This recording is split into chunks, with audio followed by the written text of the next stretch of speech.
Yo, what's up, everybody? How's it going?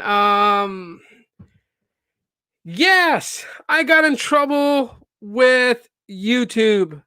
As a matter of fact, I did, and this totally sucks.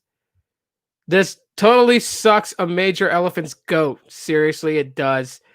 So for those who probably were in the podcast and were like, what happened? I'm going to explain that here in a second. The event was boring. Yes, we're gonna go over all this. But for those that were watching, I do owe you guys an explanation. So hopefully you guys are coming back and you guys see the alert. I think I forgot to title it correctly. Yeah. Oh my gosh, I didn't even put like the aftermath of what happened. So hopefully if everyone comes back. Um Yeah, Caleb, I got in trouble. I got put in the corner. Tito is in the corner. I'm gonna put a dang ticker at the bottom that says I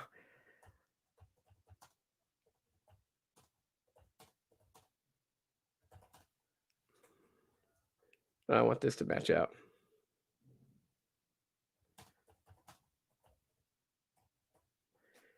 This is what YouTube said to me, like literally.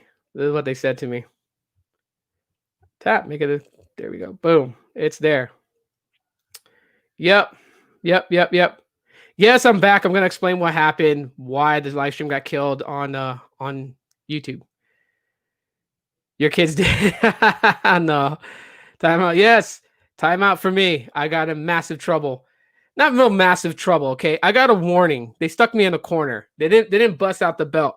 But they did bust out the belt on me. YouTube busted out the belt on me and was like whoosh, like literally.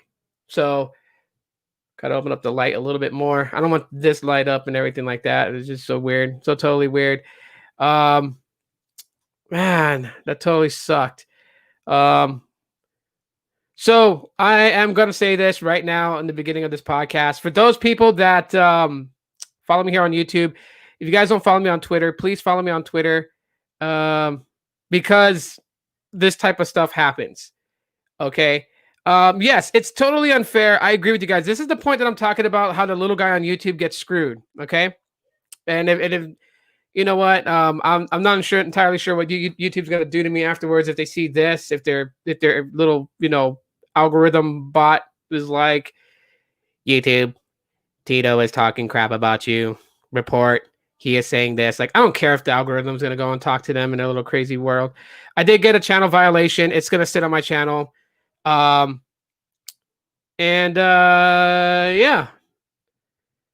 Literally what it tells me is that I violated it. It says content deleted. By deleting this content, you won't be able to appeal it. Of course not. I deleted it. Obviously, she told me to take it down, you weenies. Yeah, it says because it's my first time, I got a warning. If I do this again, then they will literally disable me from uploading videos or doing live streams for 1 week. So that means that I'm not too sure about the Google event. More than likely, I'm going to do that live on Twitter/Periscope. So please follow me on Twitter. There is my tag right there, at the Aloha Android on Twitter. And in that way, with these live events, I'll be able to do commentary and share this with you guys. YouTube is just suppressing content creators. Yeah, that's for sure. YouTube is suppressing customers too with their anti-free speech nonsense. Yeah, it's totally sad. But you know what really grinds my gears? The fact that, they have bigger YouTubers like Unbox Therapy, Technoid. Shout out to Technoid. He tweeted that out. He said it was weird how, the content creators who were trying to do like live stream commentary under the Fair Use Act were live broadcasting this and giving their analysis, which, you know what, I wasn't going to be a dickhead and talk about and totally crush Apple. Like, I was really excited for the event to see the new things they were going to do with the Apple Watch and stuff like that. I use an iPhone as well. I mean, I don't have the latest iPhone. I mean, my wife is using the 10S that Carlos gave to me, I guess, because Carlos never asked for it back. So whenever he does ask for it back, I'll give it back to him. But, she's using it. I'm using the iPhone 6S Plus. So I do use iPhone. So, I mean, if an Apple Watch is going to go with that, then yeah. YouTube Let's Unbox Therapy stream the event. Yeah, he was able to do it just fine.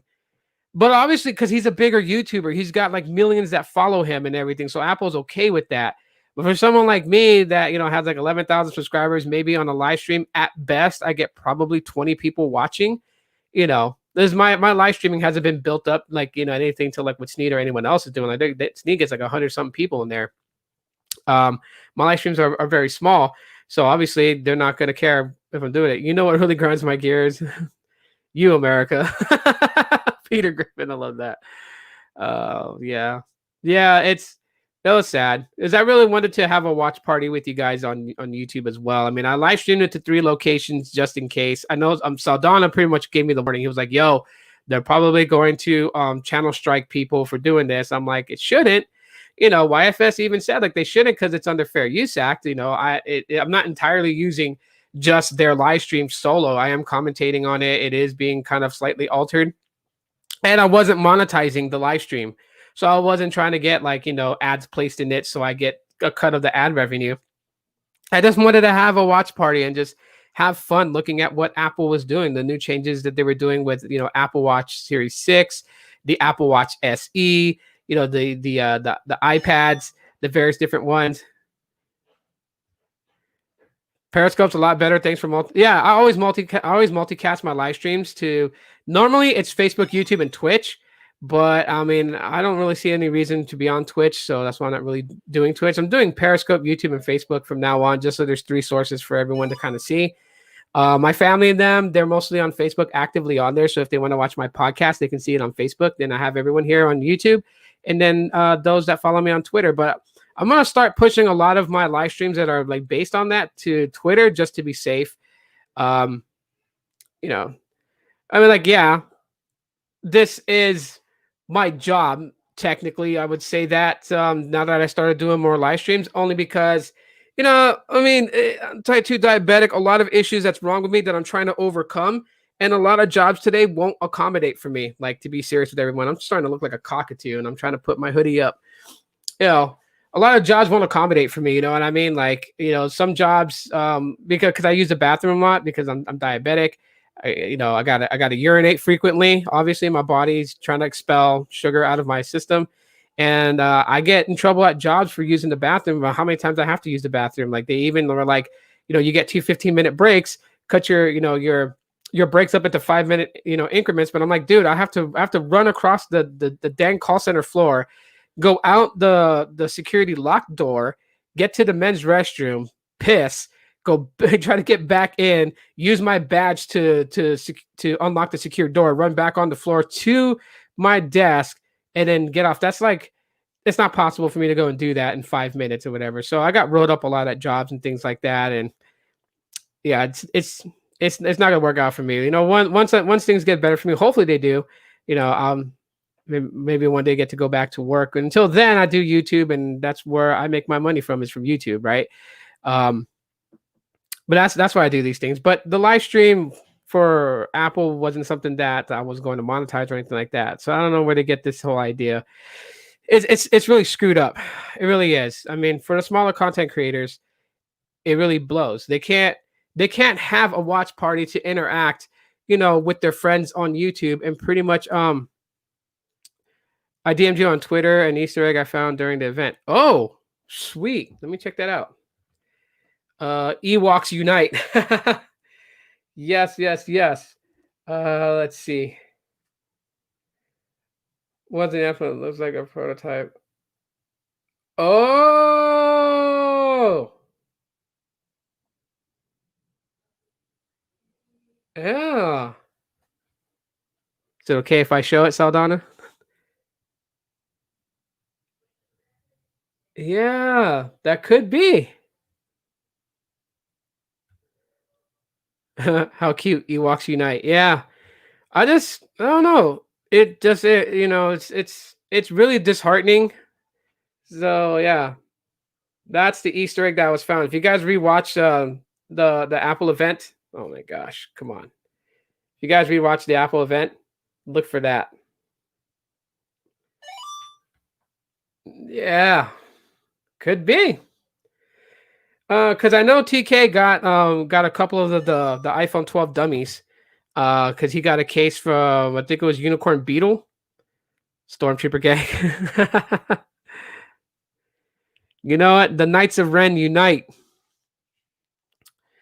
Um, so yeah, safest bet from now on when there's like events and I want to host a watch party and have fun with everybody, it's going to be on Twitter. So follow me on Twitter. Right there is my handle. Right there. Boop, boop, boop, boop, boop. There's my emoji finger pointing down at the Aloha Android. Follow me on Twitter. And I'll live stream there. It's very disheartening because it makes me just want to not do anything on YouTube anymore. And you know what? Like, and you know, IGTV is starting to get better and they're starting to get partnerships and things like that. Obviously, you know, I don't know about Storyfire. They're very picky. I've submitted my application to like upload video to Storyfire, and they still haven't checked it out. And it's, you know, it's just crazy. I don't know when they do these when they review these applications. So I don't know. They say every 30 days they review applications. So I don't know. It could be 6 months before I'm approved on Storyfire. I don't know. But I'll be live streaming a lot to Periscope when it comes to these types of things, or things that I feel like that YouTube is going to strike me for, because now I've gotten my first warning. I don't get any more warnings. So anything else that happens in the future that they can just strike me on, they'll strike me. And YouTube has been on some next level crap. I mean, they're banning people left and right, and it's not just smaller creators now. They're actually going after bigger creators too. You know, so I definitely got to be on my toes now. Let's see. What is what? Storyfire? Mr. C over on the Periscope side. What's up? Yeah, I'm just kind of covering on why my live stream on the YouTube side got banned, and I got a copyright warning for doing a watch party on the Apple event.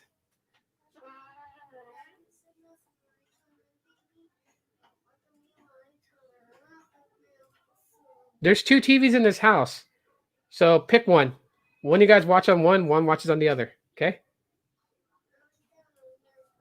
Talk to your sisters about it. Whatever. There they go, fighting over the TV.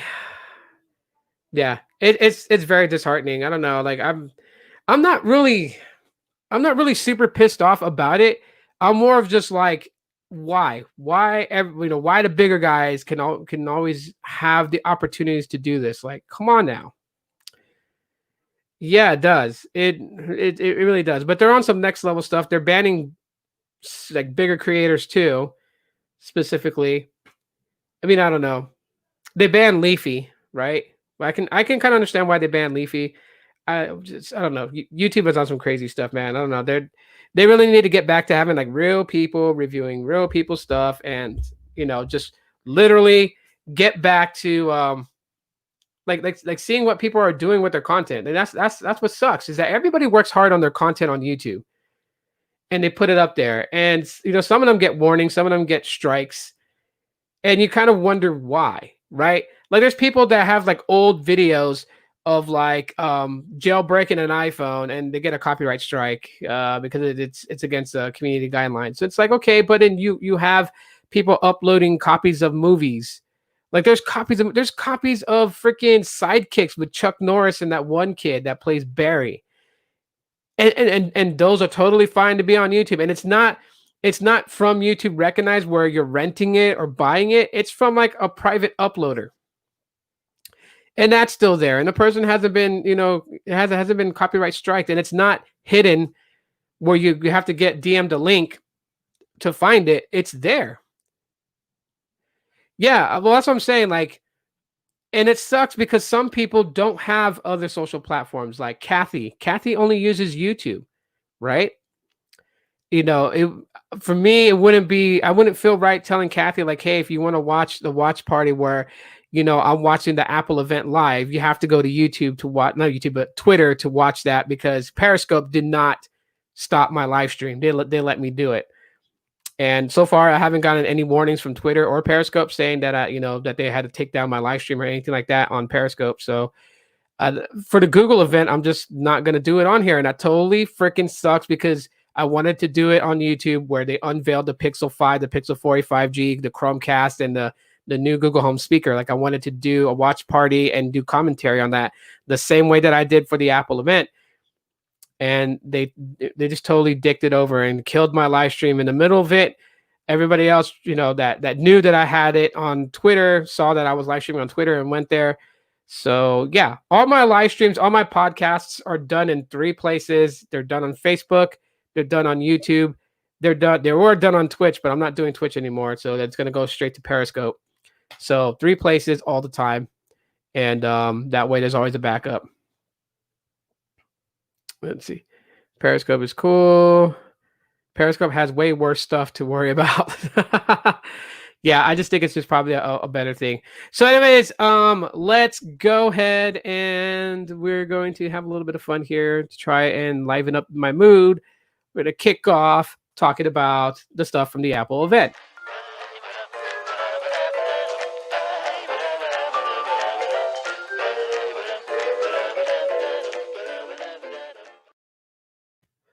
And this is the AOTino event where we're just going to have free flow. So for you guys that saw the Apple event, what did you guys think first of the Apple Watch Series 6 and the Apple Watch SE?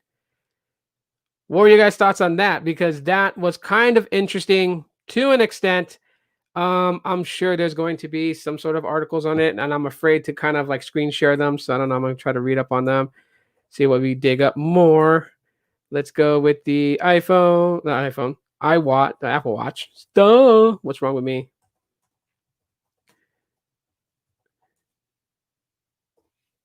Let's go with the Apple Watch Series 6. And yeah, Apple Watch Series 6, $399. The Apple Watch SE. What? Did they get this right? Wired tweeted this out. It says $279. I don't know about that. And then the Apple Watch Series 3 is $199. Okay, so maybe I got that wrong then. So $279 for the Apple Watch SE and then $399 for the Series 6. What do y'all think of that? $400 for a watch. Hard pass. Let's see. Let's go right up here. I really like the blue color. Yeah, blue color is nice. Let's see. $400 watch. Hard pass. Content not amazing, but solid. Yeah, it was pretty interesting. You thought it was great. That some of the things that they put they put within the Apple Watch itself. I think one of the things that resonates with me being a dad, is the whole functionality of your kids not having an iPhone, because who wants to put $1,000 phone into like a 7-year-old's hands? Much more easier for you to put a $400 watch or almost $300 watch on your child's wrist and send them to school and be able to keep tabs on them and all kinds of other stuff. I don't know. I thought they could have repurposed the Series 2, right, for a kid, and sold that at a much cheaper price, maybe like $99. You know what I mean? $100 watch on their wrist. It allows them to pretty much utilize, because they want to watch something different, son. You can't force people to watch what you want to watch, son. You can ask them to join you. Go ask them. Don't cry about it. Yeah. So that's what resonates with me with Apple, is that the ability to do those things and to monitor your kids, right? But there's all kinds of, they're stepping into a realm because there's already smartwatches that that pretty much kind of protects your kids.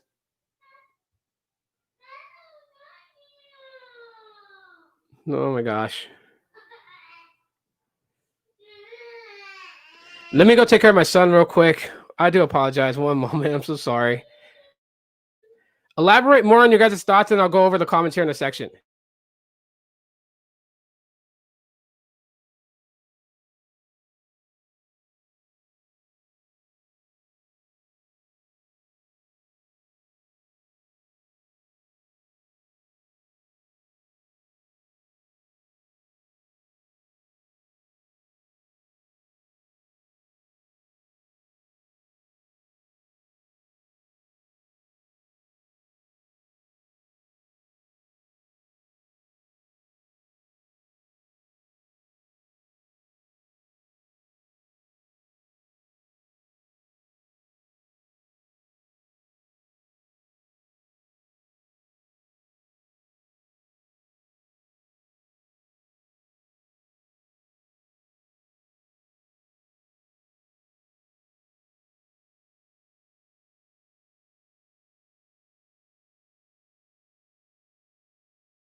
You know what's cool?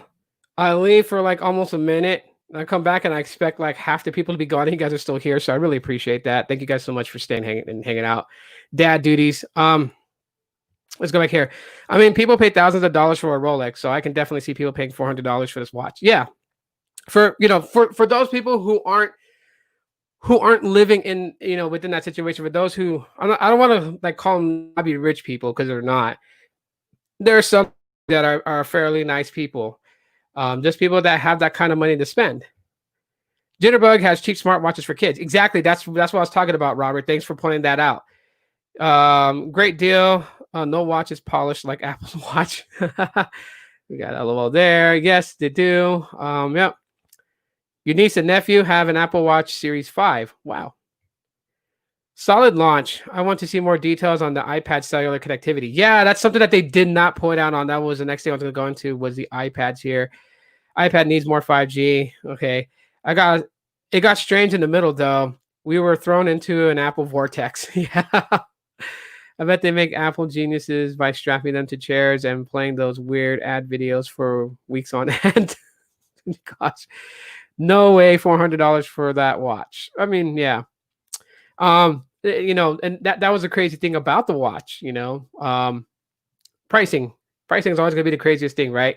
Some people are going to be able to say yes to it. Some are going to say no to it. Just, because we're not all living equal. We're not all getting our money from the U.S. government. We're not all getting, a monthly allowance from them. So people have different levels that they can either play with more of their money or they're tight on their money because it all basically goes to bills. There's some, it's just a crazy situation, but if you can afford it, you can afford it. But I do like the fact that they're implementing more of family things within Watch Watch OS 7. Yeah, so that was kind of cool. Apple Watch SE will sell the best. Yeah, obviously. $199 for the SE though. See, that's the thing. Like I swear they said $199 for the SE. But when you Google Apple Watch Series 6 and like you see like the very first thing that pops up on my search, I'll show it to you guys. I don't think I'll get dinged for this. Dun, dun, dun. Was I bad? Yes, I was doing a watch party and watching the live stream of Apple. And about, I think 10 minutes into the stream, they killed my YouTube feed. And then I got a warning from them. So now I don't have a copyright strike yet. But if I do it again, I'll get my first strike on my channel and I'll be 1 week banned from uploading videos or doing live streams. That, like I was saying earlier, Kathy, I said it. I don't know if you're going to watch the replay later, but I said it kind of sucks because, for me to do like the Google event, which is on September 30th, to be safe, I'm only going to do that watch party on Twitter. And I said it sucks because I know you only use YouTube. You don't use any other social. And I wouldn't ask you to create another, social platform account just to watch me on there, So, yeah, there will be some live streams that you'll miss because I won't be able to do it here on YouTube because YouTube said, no, go to the corner, Tito. You've been bad. You weren't allowed. Guys like, Lou from Unbox Therapy can host a watch party on there. And, Technoid pointed it out on Twitter. People were like upset because, he was getting like all these super chats, which I don't, it's not like I was going to get a bunch of super chats. I'm not worried about that. I just wanted to have fun with everybody today and watch the live event like I did for Samsung. Samsung let me do the Unpacked event and the Unpacked 2. And I didn't get in trouble for that. Anyways, here from Wired, @Wired tweeted out that the Apple Watch Series 6, $399. The Apple Watch SE, $279. And the Series 3 would be $199. Let's see. This other person's got not enough on there. So, I don't know. Let's change the search to SE price, not in India, but here. And it says Apple Watch SE GPS starts at $279. Apple Watch SE GPS cellular starts at $329. This is from apple.com. So I don't know entirely what's happening here. Yeah, I think I kind of misheard that. Maybe I was talking at that point and didn't hear that the pricing was $279, and that which makes the Apple Watch Series 3 $199. Not entirely sure. Go ahead. Yeah, so let's catch up, Kathy. I was in timeout. Yeah, I was in timeout. They put me in a corner. Yeah, it's actually $279. So Apple Watch Series 3 would be 199. Apple pulled a fast one on us. Yeah, because I want to go back and watch that live stream because I swear they said it was 199 for the Apple the Apple Watch SE was going to be $199, not 279. But even the website apple.com is saying it's 279, and the cellular version is 329. Interesting. Well, it was right after that Vortex thing. It is all part of a plan. Yeah, it was. It was. Yeah. So I don't know what to think about the pricing. Yes, son.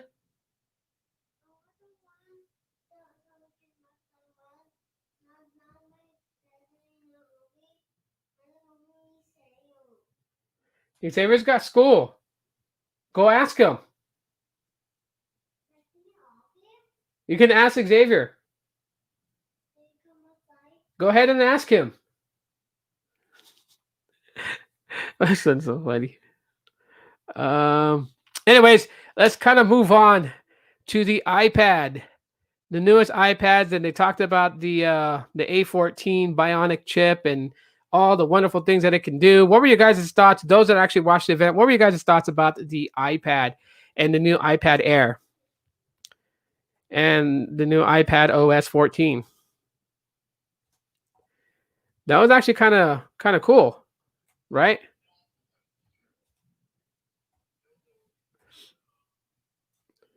Trying to see what they got here. Now I'm like more worried about the pricings, what they told.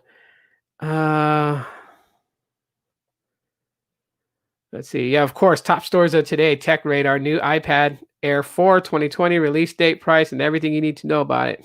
Yeah, that's from Tech Radar.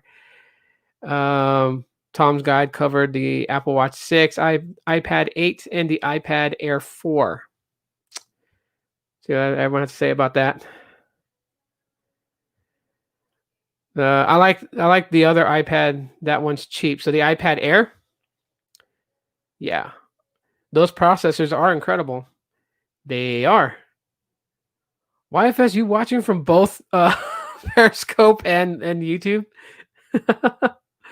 Big John Text Review. What's up, man? How's it going? Thanks for popping in, man. I'm sitting in timeout. I got slapped by the YouTube hand. They were like, psh. They literally like tied me up with a rope, and then they backhanded afterwards, and they're like, "Don't ever broadcast an Apple event on your channel again. Only the bigger YouTubers can do that." And I was like, "Okay, I'll keep that in mind." Or I'll just fight my ass off hard to get like more subscribers, to get more up there, so I have the ability to do it. I think that's what I'm gonna do.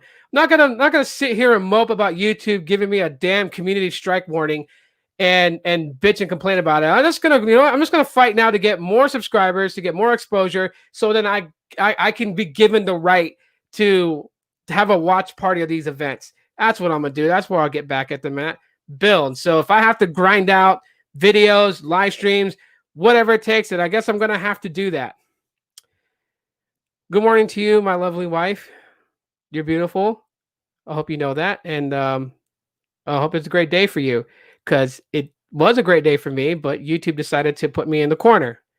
They put me in timeout. I was doing the live watch stream that I told you I was going to do, and if you were looking for it, like an hour ago, it's because they actually shut down my live stream and gave me a community warning. So I'm not striked. I didn't lose anything. It's a warning that tells me if I do it again, I will get a community strike. The first strike blocks your ability to upload videos and live stream for 1 week. A second strike does it basically the same thing for 2 weeks, though, instead of one. Third strike, your channel's gone. So, well, then you're applying with their rules, something I'd never do. Well, if I fight harder for more subscribers to be able to be given that ability to do that, that's the same. Apple trying to influence YouTube to only show privilege to the chosen few. Yeah. I don't know if Telosiv, if he was able, because I think he was live streaming it. I don't know if Telosiv had his shut down too. If anyone watches Telosiv, can you guys confirm that? I'm just so sick and tired. Like, YouTube used to be about the creators. It used to be about us. It used to be about people that wanted to do. Like, I wasn't saying it was my live stream. And you know what? I would be the biggest idiot to say that that was my live stream, because who the hell is going to believe that I was responsible for the creation of those products? No one's going to believe that, right? I look like a madman scientist this morning with the way my hair looks, okay? And this vomit green sweater with a skull patch on it. Like, come on. It was commentary. It was a live watch. You know what? They should actually be allowing people to do that. That's more exposure, right? Because if people don't get the alert that Apple is live today with an event, but they follow their favorite YouTuber, whether it's one that has 1 billion subscribers or one that has 2 subscribers, you know how many more people would actually be watching and get hip to the fact of the live event that Apple so desperately wants people to see? You know, that's what pisses me off. I'm doing them a favor by exposure. You know, I'm not saying that nobody here didn't know about the Apple event. I'm sure a lot of you guys already knew about the Apple event. But some of you guys are like, hey, I'm going to go hang out with Tito and watch it on his live stream. Killing 2 birds with 1 stone, right? Getting commentary from me about the products that they're about to put out and seeing the event. You know, it's just, I'm tired. This is why I want to retire from YouTube, like fully, like just fully give it up sometimes. This is what really messes with my head. Like all these restrictions. This is why I really don't like making videos anymore, because I'm like, I don't want to spend hours developing a video, editing, jump cuts, transitions, stickers, AR stickers, you know, just all these things that you can do that I love to do with video. And I'm afraid that YouTube's going to like take it away. Then what the fuck did I work so hard for? That's what pisses me off. It's that content ID baloney. Yeah. Uh-huh. Being a Samsung fan, let me say Apple's iPad has 10-bit color when Samsung has 8. Why is YouTube being like a jerk? And if they have, 1,000 subscribers, they allow it? Because it's YouTube, that's why. YouTube has gone so commercial. Too many machines running YouTube. Yes. That's why I haven't done a video in a while. They're too strict on the newbies. Yes, they are. Like, they say this is an equal playing field for the smaller guys. But the smaller guys are super restricted. The things that they want to do that the bigger YouTubers are doing, but the bigger YouTubers get away with it and the smaller ones get to strike. Like, where is that? And then they tell you it's an equal playing field. All you got to do is just make content. Like, no. Honestly, YouTube has gone commercial. They want the smaller creators to reach for the brass rings, to keep fighting on and on and on, so that way they can run their ads on those channel videos and make their money and not actually care. Not actually care. You know, it's sad. It is, but it is what it is. I mean, I'll still do my podcast. No biggie. Just know this, guys. The Google event on September 30th, which is a Wednesday, I will be live streaming a watch party on that. However, it's only going to be on Twitter and Facebook. So if you follow me on either one, you'll be able to see it. I can't do it on YouTube because I don't want to get that first strike and be banned for an entire week of doing any type of content, because that totally suck. So I'm gonna have to do it that way. And I apologize to everybody. I wish there was another way. I really do. I understand for those people who don't like social media platforms. I'm not saying you have to go get that. I do apologize that you'll miss out. But I'll still talk about, what happened afterwards. They can't strike me for talking about it. I just can't show it. It totally sucks. The bigger YouTubers can do what they want. Shakes my head. They were small at one point. Yes, they were. You're right. They sit in a room watching and making choices as to who can do. Yeah, that's really what it feels like. I don't know if I really wish that YouTube would actually hold an online,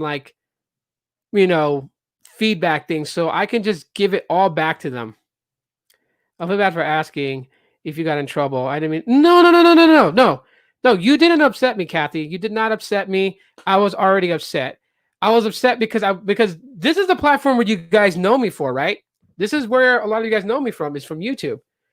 Those that found my channel because of a specific video that I did, whether I was covering Boost Mobile, whether I was covering Google Fi, whether I was covering Visible, You guys found me because of those videos, and you guys subscribed, and you guys, you guys come in my live streams. You guys watch my live streams with me. So this is what you guys know me for, and I want to be able to do more here. To be honest, I don't want to go anywhere else with these podcasts. I don't.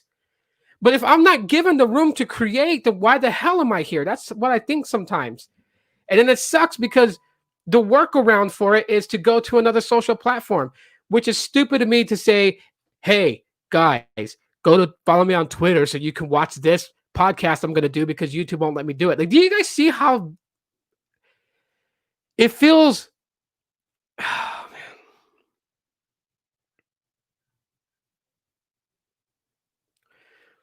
It feels stupid to ask any of you guys to do that.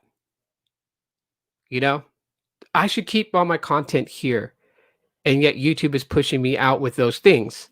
And YouTube wants to look at me and say, do it our way or don't do it at all. But where's the ground to work together, right?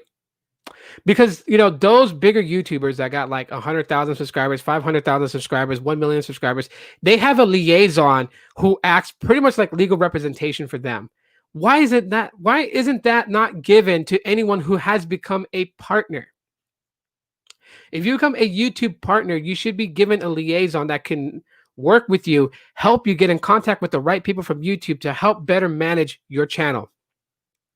I wouldn't have gotten this community strike warning if there was a place that would definitively tell me, and believe me, I searched it up last night before I went to bed.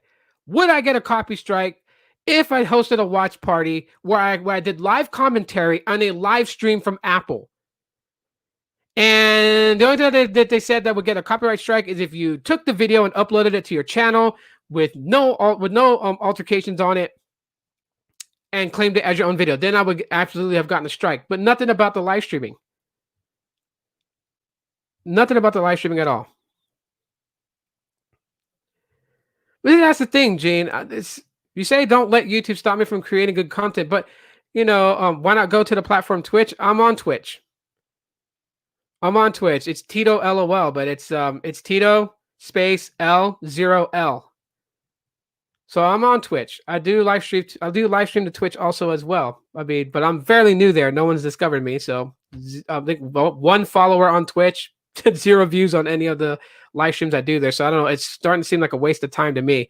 I've been watching you since 2016 and try and show my support for whatever. Big John, I really appreciate that. I really do. And I don't expect people to watch every video that I put up. That I'm not that arrogant. There are live stream podcasts or videos that I make that you guys are not going to be interested in. And I understand you guys ain't going to come and click to watch it. I understand that. And then there's some that you guys are going to be interested in. It's time for a YouTube boycott. Well, the hard part is, Ricky, about doing a boycott on YouTube is that where the hell do we go afterwards? Where do we go? You know what I mean? Like for serious content creators, because I've been doing this. I've had this channel for 9 years. For 9 years, I've had this channel. I've done a lot on here. I've done stupid things. I've done a story skit type tech video. I've done all kinds of things on this channel, and then just to have it all go away. Like, where do we go? Because they still have their massive sponsors. They still have their freaking 1 million, 10 million, subscriber people who are just going to generate revenue for them. YouTube is awful.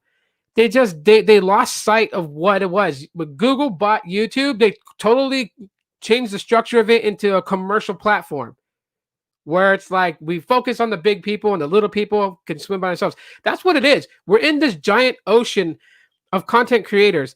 The bigger creators have a nice yacht. The semi-bigger creators have a dinghy boat.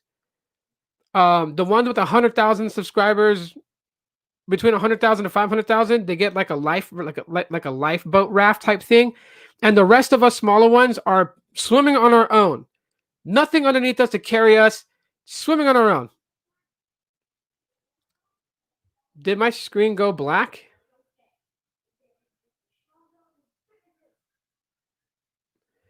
Let me know if my screen went black for you guys, because my wife just said that it did. If it did, babe, close out the live stream and come back in. I'll create a platform and call it YouTube and be fair to all. Yeah, I mean, No offense, McJuggernuggets, but you started Storyfire to give people like me who are being screwed by the system a place to go, right? I took that chance. I went to Storyfire. I created a profile. I went to upload my first video and then I got a big lock screen that said that I had to apply. And I get where they're coming from. They want serious creators on Storyfire. Okay? No one has reviewed my application yet. So how am I supposed to go to your platform that you're saying is for the little guy like me and I still don't have a pass to get in? I'm still patiently waiting. I haven't messaged Storyfire. I haven't emailed them about it because they tell you if you message or bother them about your application, they will delete your application and you won't get approved to upload. So what kind of crap is that? What about Twitch? I mean, Twitch is on some level that YouTube's doing. They're banning people too. It's like all these major streaming and video platforms that have basically a monopoly in this space are like they're exalting their big players and they're going down. I mean, like several of the biggest players on YouTube are on YouTube because they verbally insult and bash people. They look for content like mine, and then they do a video making fun of me and how I sound and what I do to make their viewers laugh, and they're okay and they're approved. Oh, it's okay, babe. What is the common thread with all of them? Sponsorship deals. Deals with major corporations for them to make revenue. Yeah, it sucks. It really does suck. It totally blows. I'm like, this is the thing that's disheartening because I like tech. And when these major tech companies decide to go ahead and do an event and share, I want to be able to have a watch party. I want to be able to do something like this, screen share the live stream, hang out with everybody else. But no, they want to go and crash my shit and give me a freaking, this is your only warning. And if you do it again, we're going to go ahead and we're going to strike your channel. Like, come on. You read the Fair Use Act and that thing's a bunch of BS. It's like a sheet. It's like, you know what? Someone put a vibrating dildo on a bed and covered it with a silk sheet and you see something moving in there. You think it's okay to lift the blanket and you lift it up and you see what it is. And you freak the hell out. They ultimately all care about the bottom line, not creators. Exactly. Wow, I can actually comment here. Dude, you got I seen that they did it to you, Latrell, right? They stopped your live stream? And they did. Did you get a strike? Or just a warning? Because I got a warning. That's what happens. I'm okay, babe. I really am. I'll be fine. Why is Google worried about the money and the smaller creators? No, it's a partnership thing with Apple. So Apple has a play in that too. Right? So Apple only wants big key players that they know that they gave you an actual strike. So you are banned for a week for uploading or doing a live stream. Bro, I am so sorry. Yo, if you guys aren't subscribed, I'm gonna drop your link in my comment section. If you guys aren't subscribed to Eccentech, you guys need to subscribe to him. Really good dude, good videos, great content. And you guys won't see anything for a week, but wait for like a week later, and he'll have something up there. So maybe he can work on some videos throughout all this week and just slam YouTube with a bunch of uploads all at once. Let me just drop your channel link here. And yeah, because that ain't cool. That's not cool that they did that. Do you know if Tolosive was able to still live stream it?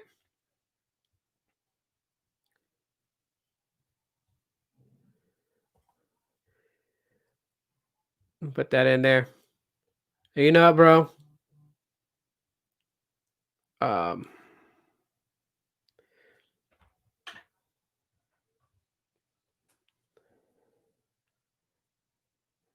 That's okay if Periscope didn't get my comment.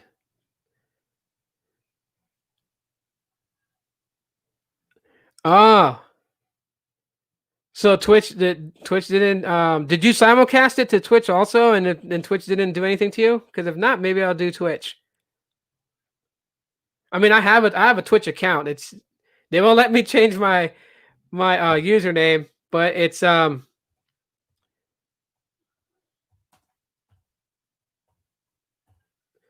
Tito LOL, but it's actually Tito L0L because I guess somebody else had Tito LOL, and I had made a Twitch account but didn't do nothing with it, and they literally said I can't change my name until you just stream directly to Twitch. Okay. I'll probably start doing that because I don't know. I'm afraid to do the Google event on the 30th. And I don't even know if Google's letting everybody watch it because it says RSVP on their little ad thing. And they say it's for a press release. I'm surprised YouTube's not like, oh, he's complaining. Let's give him the belt. Let's see. And Latrell, you just got the blue wrench, bro. Throw you in there. But yeah, everyone please subscribe to Latrell. Real good person. And you know what? He's giving me some pointers. You should be able to change the username. I think you gotta wait like 120. Yeah, see, I didn't even think about I didn't even know. I didn't even think about like making the username the same. Literally, I try to make it to where it's like recognizable with my YouTube channel. I don't know what was wrong with me. But yeah. You did what? What did you do, Gene? Yeah, it's you know what, Latrell, it's just so bad of like asking people to go to a different platform because, like I said, like one of my mods, Kathy, she only uses YouTube. She doesn't go to any other social platform and build profiles there, and it's so crappy for me to say, hey, go to Twitch to watch this live stream or whatever. It just totally sucks. Done. New sub here. Thanks, Lawrence, for subbing to him. Man. I really appreciate it. Wait, when you set your username, subscribe to his channel. Yeah, definitely. You know what? All the creators inside here, if you guys want to, please go ahead and drop your channel links so other people that find it later that watch the replay can subscribe to you guys. I'm not entirely sure what's up with YouTube. YouTube's going through a lot of things, right? Like we've all seen like the plagued issue with YouTube and live streams where it was like constantly skipping, jumping, and just kind of going out. We've seen that. That's been happening to a lot of people. Live stream processing, I've noticed if it's like an hour, it takes a lot longer to process. If you do like a 2.5 hour live stream or longer, it processes pretty quickly. I've basically tested this out. So like I know like if I was to end this live stream in the next 10 minutes, just make it an hour-long live stream, it will definitely take like almost the entire day to process. And it's funny because we're supposed to be talking about all the new Apple stuff, and I just went on a warpath against YouTube again. But it's because I wanted to explain to those people because I had people watching, and then it just killed off. And shout out to YFS, shout out to Saldana, Speed Test, and Joshua here, who's also still watching on Periscope. They found me on Periscope that I was doing a live stream there, and they watched it there. Continued watching it. It's not so much about the view counts; it's just me having fun with you guys, right? You guys are my friends. Like I don't look at you guys as a number, a subscriber, a number, or anything like that. You guys are my friends, and I want to hang out with you guys. Like literally, and my wife will probably say yes to this. Literally, I don't have physical friends here in Phoenix. To be honest with you guys, I don't. There's not friends that I go and hang out with here. I have my brother Ruben that I've known for like 20 years. He's my Hanai brother. But he's got a family and stuff. He's very busy. So I don't even really get to talk to him. I have no friends here in Phoenix, right? Like you know how pathetic that sounds? I don't. So coming on here live streaming and talking with you guys is like me hanging out with my friends. And then YouTube is like, no, you can't hang out with your friends. Go to the corner, Tito. That's why I put that there. Tito is in the corner. Because YouTube said I can't play with my friends. I can't hang out with you guys. I had to do it on Periscope. I had to sneak out and go to Periscope to do that. The only reason why I have a Twitch account but never used it is to reserve my username for the future in case I wanted to use. I see. Yeah. What's my Twitch? Hang on, let me see if I can actually just get a link from Twitch. Where's Twitch? I'll post it in the chat. Okay. I'll have to log in. Why? Because I signed off my Chromebook. I have to log back in. That's a bunch of baloney. What? Wait. What? Connect. I guess I connected it with Facebook. Oh my gosh, really? Hang on, guys, one sec. Blah blah. Forgot my Facebook login. Did I change my email to that? I don't know. We'll find out right now. But it's basically Tito _ L0L. If you can find it that way.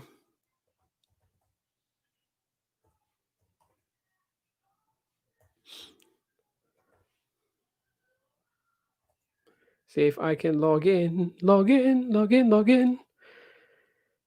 No! Jesus. Help me. Man, I hate when I type fast and I just go over my keyboard.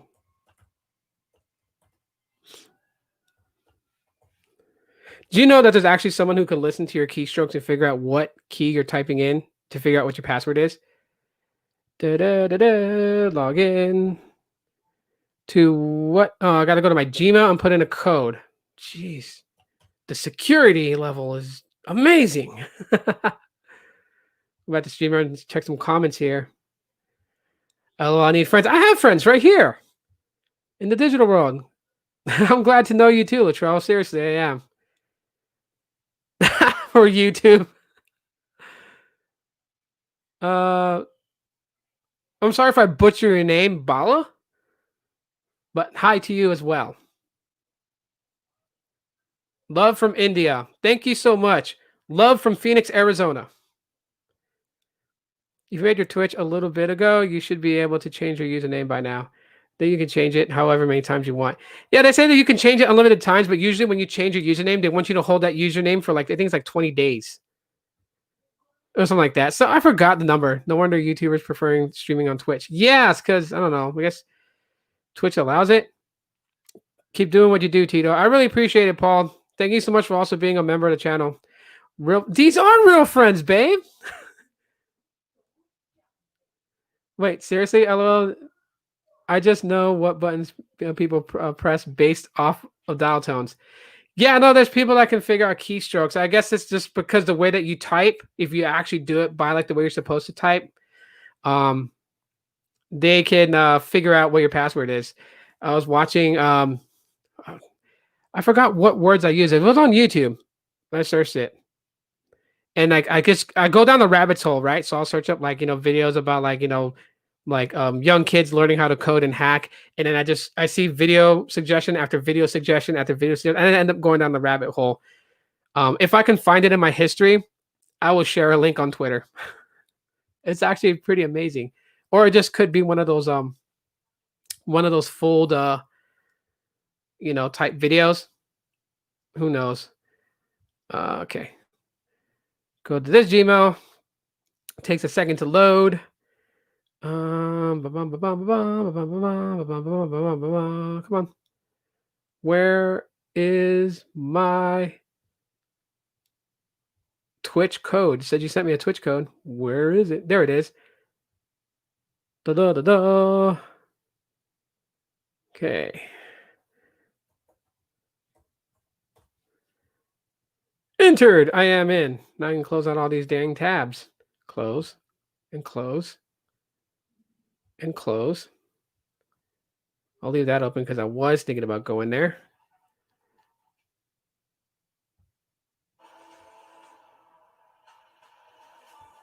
No, I don't want to hear that. All right, go onto my channel and I'll just drop the link right now for those that want to follow me on Twitch. Makes sense. But it still sucks though, because like some people that's only on YouTube that don't want to go anywhere else can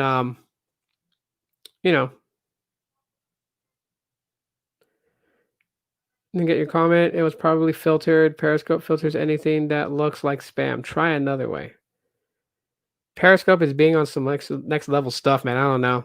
Apple needs to hurry up and officially release iOS 14 so I can watch. I have iOS 14 on my iPhone 6s Plus. It's not beta. It's not beta anymore on my iPhone 6s Plus.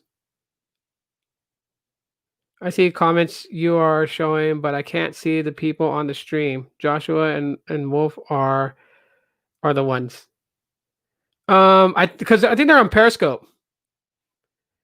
If you're wondering, if you see right here, down here, that little blue Periscope icon, they're on Periscope watching, which is Twitter. So they're not here in YouTube. Like I'm simulcasting to 3 different places. My iPhone has an update too. Do the update, babe. You know me. Let's see. I'm so done with Google. I hope they ban me. Yeah, Joshua's on the scope. He's on the scope.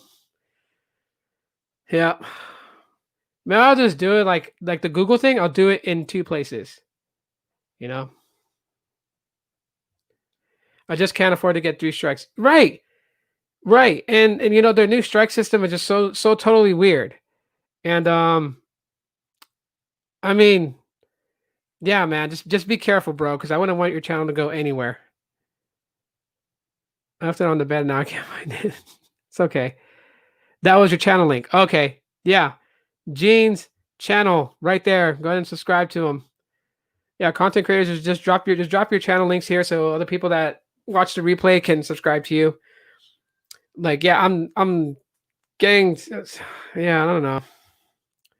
I really don't know anymore. It's just it is what it is.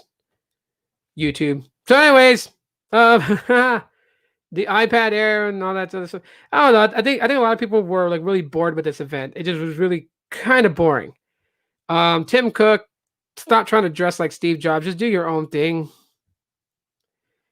YouTube's my full-time job at this point. Yeah, it is for me too as well, Latrell. It is. Yeah. We have a lot of small content creators trying to grow on the platform. Being myself, you know, trying to do this because I mean like this was like my way where I don't have a boss that says, "Hey, you're going to the bathroom too much, okay? I know you have type 2 diabetes, but you know what? Hold your bladder," like type of thing. Or having to deal with, you know, like if I get sick and I can't walk, because like I've talked to Ray, I've talked to Carlos about it. They know, they've seen. My wife knows. Sometimes I have a hard time walking. Right? Like, you know, the diabetes has done a good amount of damage on me that, yeah, I'm scared. I'm scared that, you know, I'm gonna lose my ability to walk just based upon on how bad, you know, my nerves and everything's being damaged. And yeah, this is like a day job for me. I don't push it where I want people to feel sorry for me and super chat me and donate all this money because I don't want people to do it because they feel sorry for me. I want them to do it because they enjoy the content. That has to be done from their own hands, by their own hands. Not going to be on here to sell sad stories so people will feel sorry for me and then donate. That's not my thing. So when I do these live podcasts, I hope you guys enjoy them. And when people leave super chats, that's why I really appreciate it. I tell them they didn't have to do it, but I appreciate it. It's because it's done by their own hands. They either like what I'm talking about or they don't. So I understand where you're coming from, Latrell, like this being, you know, your day job. This is kind of like it for me. But I'm afraid to do video content because I'm afraid of what YouTube's going to do since they're now being super strict. Gene, I appreciate it. I'm going to keep doing the best I can. So off topic, where is Samsung's smart speaker with Bixby or something like that? I have no idea. Latrell can probably answer that because Latrell's a Samsung person. He's a Samsung guy. He really likes the Samsung ecosystem. Like I watched, he did a watch party. Oh, that's what's cool. That Samsung didn't hit me with no damn strike. I was able to do a watch party with the Unpack 2 and the first Unpack I watched on his channel. So, Latrell, do you know anything about the Samsung smart speaker? Live chats are just a fun place to be. Yeah, they are definitely. Everyone's live chatting now in lockdown. I walk by places and everyone's on Zoom or Skype. Yeah.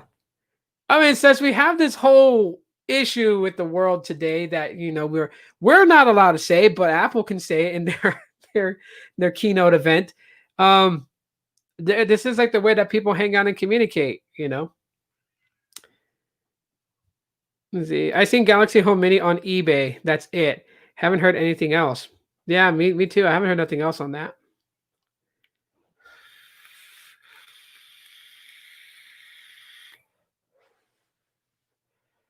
Yeah. So I will drink from the cup of visible. I'll get my unlimited data.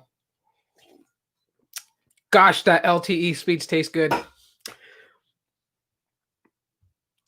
They kind of just swept the Galaxy Home under the rug while nobody was looking. Yeah, I think a lot of people were looking forward to that because Google's about to do it again. And you know what? I'll tell you this much right now. I have not updated to a newer Google smart speaker. I have the Mini here in my office, so I can ask it questions when I'm on a live chat or have it do silly things while I'm on a live chat or live stream.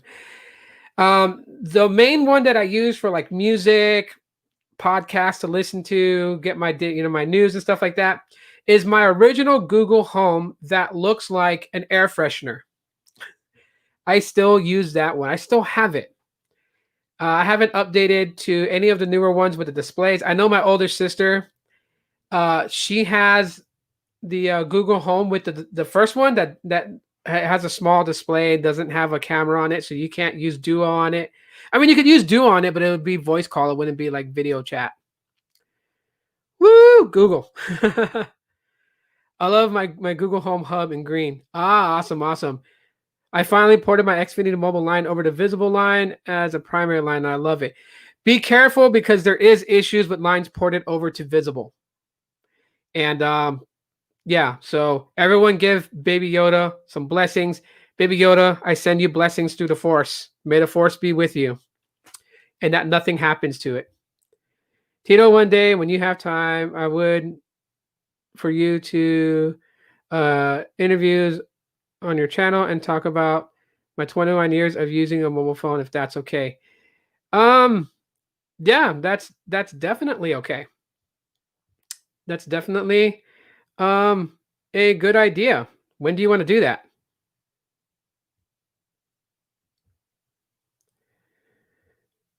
I used JBL Google Home Link 20 or 2.0.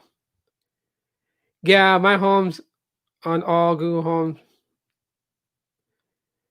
There's this point, and I have all the smart displays, Google Home Hub. So Bixby couldn't replace Google. I love my smart displays. Nice. Yep. My line ported over just fine. Haven't had any issues. Great.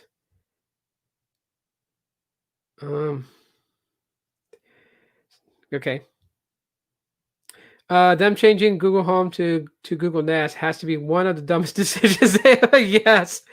That's a marketing nightmare. Everyone knows what Google Home is. Yes, that is the problem with Google. They like to make these dumb decisions, and hopefully they don't ever cease to amaze me on the stupidity that they do. Like, the head of G Suite's wanting to kill Google Duo in favor of Google Meet and push all Google Duo stuff over. Like, it's stupid. Duo has been on Android phones, on all Android phones from different ones, from Samsung to LG, Motorola to Pixels. Everyone knows what Duo is. Not everyone knows what Google Meet is. They see it in their Gmail. They still don't know what it is. Oh, it's the Link 20. Oh, okay. Gotcha. Invite me on if you ever need help making people laugh. Definitely. Yeah, what up, Gene and Red Rum? Yep, what up to them? Let's see. Yeah, I'm good. Okay. You guys are having conversations. Good. Please have conversations. I enjoy those. Whenever I have time. Okay. Well, Lawrence has got a lot of good insights. So if you guys would like to hear his insights, I'm going to bring him on. You know what? Let's do it like this. It's like this, like that, like this, like that. Ooh. I don't know why that song from freaking Jet Set Radio Futures in my head now. I don't know if you guys ever played that game on Xbox, like the original Xbox. Um,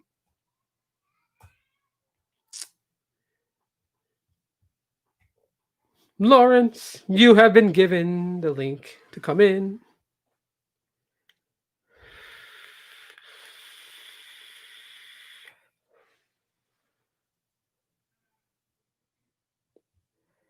I am going to find something. You will be on a while. Probably for like another hour.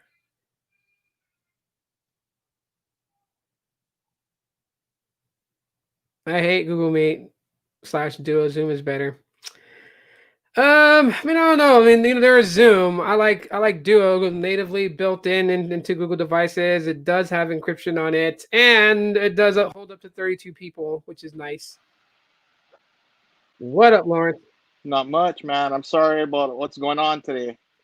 Nah, no worries. It's What, no need to what, what, apologize. no, but whatever happened to the old YouTube when you could make reaction videos and just speak your mind to the people in your circle? You could just make old-fashioned just Yeah. discussions or thoughts about it. Now it's to the point where they just want you here.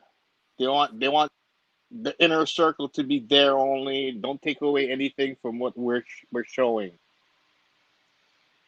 Because Yep. sometimes people want the insight of what your opinion on the topic is. They don't need to just watch the whole podcast or whatever they have. They want to come and see what your opinions are about that reaction. And YouTube is basically taking away reactions over money. Yep. That is true. Yeah, but I know I'm just gonna come on here and just talk a little story. I would rather I want you just to, if it's possible, not for channel growth. I'm talking about because I have 29 years of experience. You know what I mean? It's not Yeah. about for me to gain subscribers. It's just that we could set a time aside and talk about the whole evolution of the industry. Because when you think 29 years ago, that's analog cell phones. You know what I Mm. mean? And I was maybe a few years away from a briefcase. You know what I mean? Because before that, it was Joshua. briefcase. In the late '80s, it was briefcase. You carried a suitcase with you to make phone calls. Yeah. I mean, to do that, if you want to dedicate like a specific podcast to do that, do you want to do that on Friday as to start out our new Aloha Friday podcast with me and you? Since, by the way, everybody, Friday's podcast will be hosted by me and Lawrence. And when he gets a new computer and everything, it'll actually jump back and forth between my channel and his. So That would be great. yeah, we could do that this Friday and do like a whole 2 or 3 hour podcast dedicated to it and just go down the timeline of it.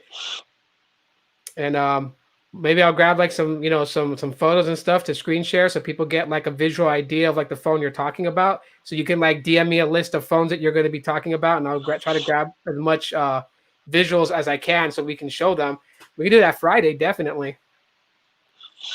Oh, definitely. Yeah, sweet. So we'll do it on But Friday.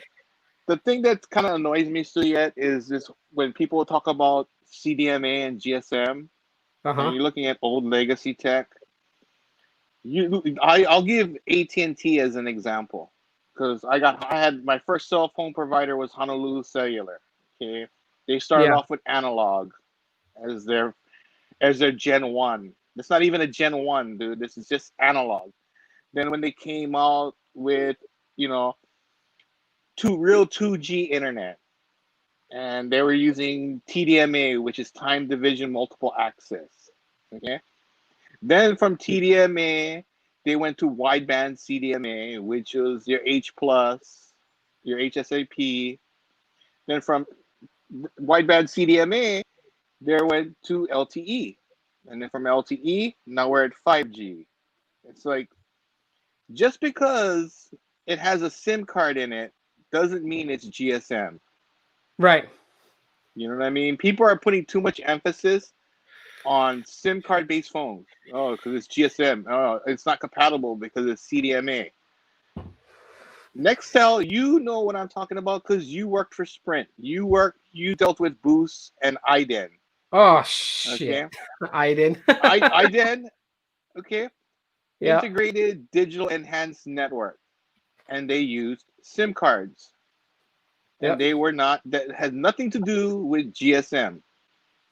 Nope. The only time Sprint or Boost or Nextel had GSM is because they incorporated it into a dual mode phone. They had IDEN and GSM, so when you traveled internationally, you weren't limited to IDEN networks like in Mexico, the Philippines, and all those other Nextel international areas. So you could go outside of Nextel International and still use your phone on GSM. Yes, I remember EVDO. But that's what I mean. The Yeah. old legacy tech acronyms got to go out the window, and people have to focus on just LTE. Yeah. Because that's You what know it what I is mean? right now. Yeah, Yeah, I know what you mean. People get it cross confused because again, in the era when it was CDMA versus GSM, right? Most people knew GSM devices. They perceived it as you use a SIM card and all this other stuff because Sprint exactly. phones didn't rely on that. Like especially Boost, when Boost flipped from actual Boost Mobile on IDEN to Boost Mobile CDMA, and then they just dropped the CDMA name. Not was it CDMA? Yeah, it was Boost CDMA, and then they dropped that name and just kept it as Boost. But yeah, um, Funny. now Shout out to they Singular. Singular was my first. Well, Verizon was my first customer service job. Singular was my first full retail sales job back in 2006. yeah they just felt like the name Singular wasn't going to push them far enough. So since they bought AT&T, they had the rights to the name, so it's AT&T. Well, AT&T bought Singular. Was it? I thought Singular got them. AT&T bought Singular. Singular is smaller than AT&T. Hmm. That's interesting because I thought it was like AT&T, like, well, they sold out AT&T to Singular and then Singular just switched over back to the name. Well, even Yeah. on Kauai, when Kauai was Ameritech, Uh Singular huh. bought Ameritech, and then AT&T bought Singular. And that's why from when I was a Singular employee, I became an AT&T employee.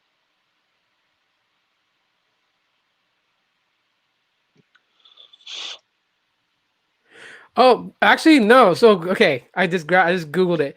So Singular Wireless, the second largest wireless carrier, Singular acquires AT&T Wireless, a spinoff of AT&T Corp, and the largest provider of wireless service in the United States of SBC and South Bell Corp, basically. So they did. They acquired AT&T Wireless, and then they changed their Oh, name to it. I mean, there are so many changes with Singular and AT&T because on just Kauai alone, it went from Ameritech to Singular, Uh then huh. AT&T back to Singular, then back to AT&T. It was like we were laughing as AT&T employees about Kauai because of the amount of signage changes they had to go through. I remember that phone, the Pantech phone. Y'all miss Radio Shack? I missed them too. Oh, Singular bought AT&T, then AT&T bought themselves back. What the heck? It's That's all what I'm over the talking about. place. But that's what I'm talking about. It was all messed up. Yeah. I like the name Singular though. I mean that was nice. Except for when I went to them to get phone service and they told me it was $500 deposit per line.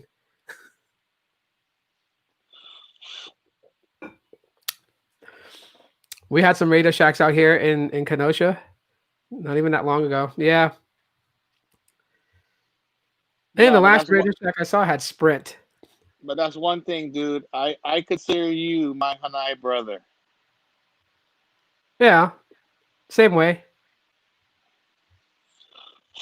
You're my Hanai brother too. Um See you all. Haven't been feeling great today. Oh, okay, Kathy. Well, I hope you feel better, and thank you for coming in. Hopefully, we were able to entertain you for a little bit. And sorry if I went off the rails. I was mad at YouTube. But yeah, may the force be with you, Kathy. Sending you good vibes through the force, and hopefully, you'll feel better in no time. Let's see. Bell South. You can remember Bell South? Hey, my T-Mobile Alliance is on GPRS. Oh, stomach ache. Okay. But yeah, no, I mean, definitely this Friday is going to be interesting. And like, you guys heard it here. So you guys know what we're doing on the Aloha Friday podcast this Friday. Yeah, we are going to be going down a timeline through basically through mobile tech. And Lawrence has a lot of experience in it because, you know, he was buying phones from when phones didn't even have a display on it. Well, the only display that they really had, my first phone, was just showing you the number you were dialing. That's it. And then after, I guess, my first real dot matrix display was that Kyocera phone that had mobile internet on it, and that was 1998 when you had that mobile. It was basically a text form of mobile internet where it was just links and stuff, and you had no pictures. You just had. It was like almost like Google search, but no photos. You know what I mean? It was just you Yeah. just clicked on links, and it would take you to other destinations, and you could read just text-based formats. And that was the 1X era. Oh And yeah. then leading to 3G. And Yeah. that was with GTE, and I loved that plan. It was $68 a month. I had 350 minutes. It was 20 cents a minute after the 350 minutes. I had unlimited, no, not unlimited nights and weekends that started from 7 to 7. I had 5,000 mobile to mobile minutes and one mock number, so I could designate a landline. So anytime I called that landline, no matter what time of day it was, it took away from the 5,000 minutes. So I'd you know what I mean? I'd pick the number. I Uh-huh. used that landline called me. It would take away from the 5,000 minutes, and I had mobile internet and incoming text alerts for $68 a month, and that was back in 1998. In 98, I was relying on pagers and yeah, 98, I was relying on pagers. Oh shit, dude. Do you remember the freaking pager codes? Yeah, and then you would put People, it on and flip it upside down just so that you could say hi, call me, or whatever it is, or you would bro, make up we your got own.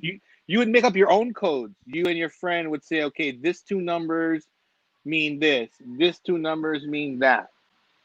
So you'd be basically just texting numbers, a couple of numbers to say what you want to say. yep. And I can put this in pager code, which you know what, just I'll put it there. And what I meant with this code, I still remember how to do it. Let's see if it posts the comment. There we go. Pager code. Boom. I still remember how to do it. Oh snap! Oh, Josh got his first cell phone in 1998. What phone did you get, Josh? Pagers are bringing back memories. Yeah, in Hawaii, this type of coding was very popular. We would just like dial out these codes here that basically made words, and it was really interesting how these codes worked, right? Because like okay, so I have this sample here, which basically I spelt out in pager code Aloha Android, right? 6 being A, 7 being L, 0 being O, 4 being H, and then 6 being A, right? Here's where it gets interesting. So 6 being A, 1 7 together being N, 0 being D, 1 2 being R, 0 being O, 1 being I, 0 being D. But it's like it's weird because the context always changes. So if I put 177, that's an M. But people would have to try to figure that out if what I was trying to say. So it was very weird how we did codes back in Hawaii to communicate with each other back and forth, stealing phone calls from the payphone with paper clips and dialing this out so someone can get paged and be told where you're at if you're at Fun Factory at Pearl Ridge or if you're over at the body shop area where you would buy those big ass like baggy pants. Crazy back in those days. Yeah, like Morse code. No, but I got I forget what year it was, but I went to a rampaging and I upgrade my pager to the alphanumeric pager, Ah, where you call that 1-800 number and you talk to the person. You tell them, you tell them what you want to say, and they type it and they send it to your pager. uh-huh. So yeah, the Bruh. pager alone was like $300, and the service was like I think $20 a month for unlimited numeric and unlimited um call in assistance. Yep.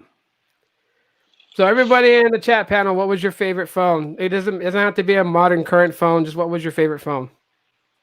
Or better With it. yet, when was your first phone? Mine was 1991. My first cell phone, 1991. Mine was a thing in 98 or 99 because I had a pager in 98. I forget exactly when I got the Nokia candy bar style phone with all the alien lights and everything like that.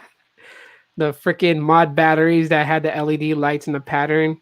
Everyone chose the freaking marijuana leaf. Mine's was a smiley face. I don't remember if it was 9 or 10, but I remember getting my free minutes when I was getting late on AT&T nights and weekends. I remember that. Don't use up all my minutes till after 7 p.m. Well, 9 p.m. if you didn't have the early pay for the early setting, yeah, from 7 to 7. Let's see. Galaxy Fold, favorite of all time as my current daily driver. You got If your I were first to in 2008. Wow. if I was to get a Galaxy Fold, I would just hold out to the third generation for the X60 modem.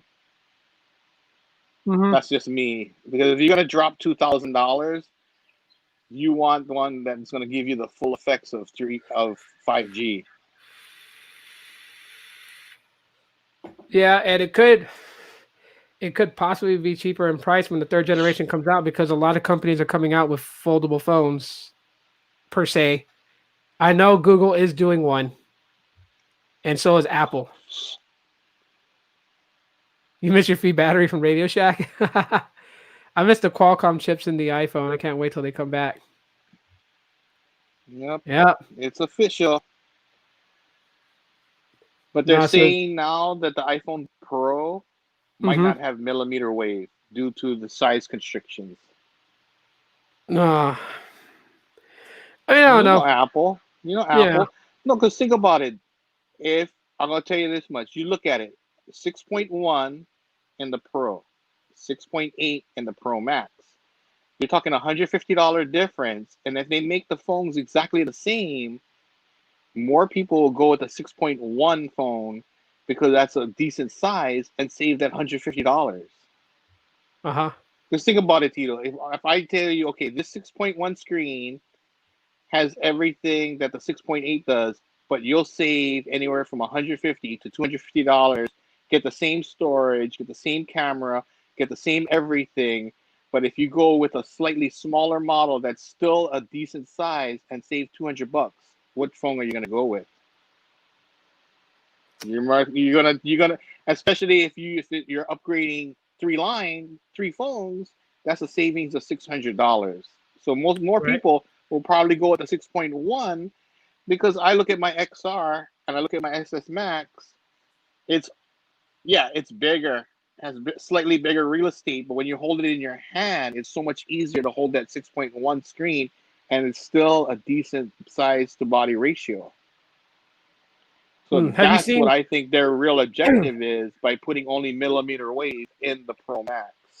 Yeah, that does make sense. Have you seen TK's video where he got the model mold of the iPhone 12 and then what I call the baby iPhone 12 because it's about the same size as the original iPhone SE. You see that? Well, I didn't see that video, but I seen. I think I seen everything Apple Pros one Uh-huh. showing that the 5.4 is smaller than the current S20 SE 2020. Oh. By the way, hold on real quick. Latrell, I sent you a link to in Twitter DM to join us on the live. I want to see if you're able to come on the live, even though you did get a strike. So let me know if it lets you. If it doesn't let you, if it's restricting your account, let me know. And that way we can test out, see if because Latrell actually got a strike. He did the same thing as me. We tried to do a watch party, reaction to the Apple event, and they shut us down.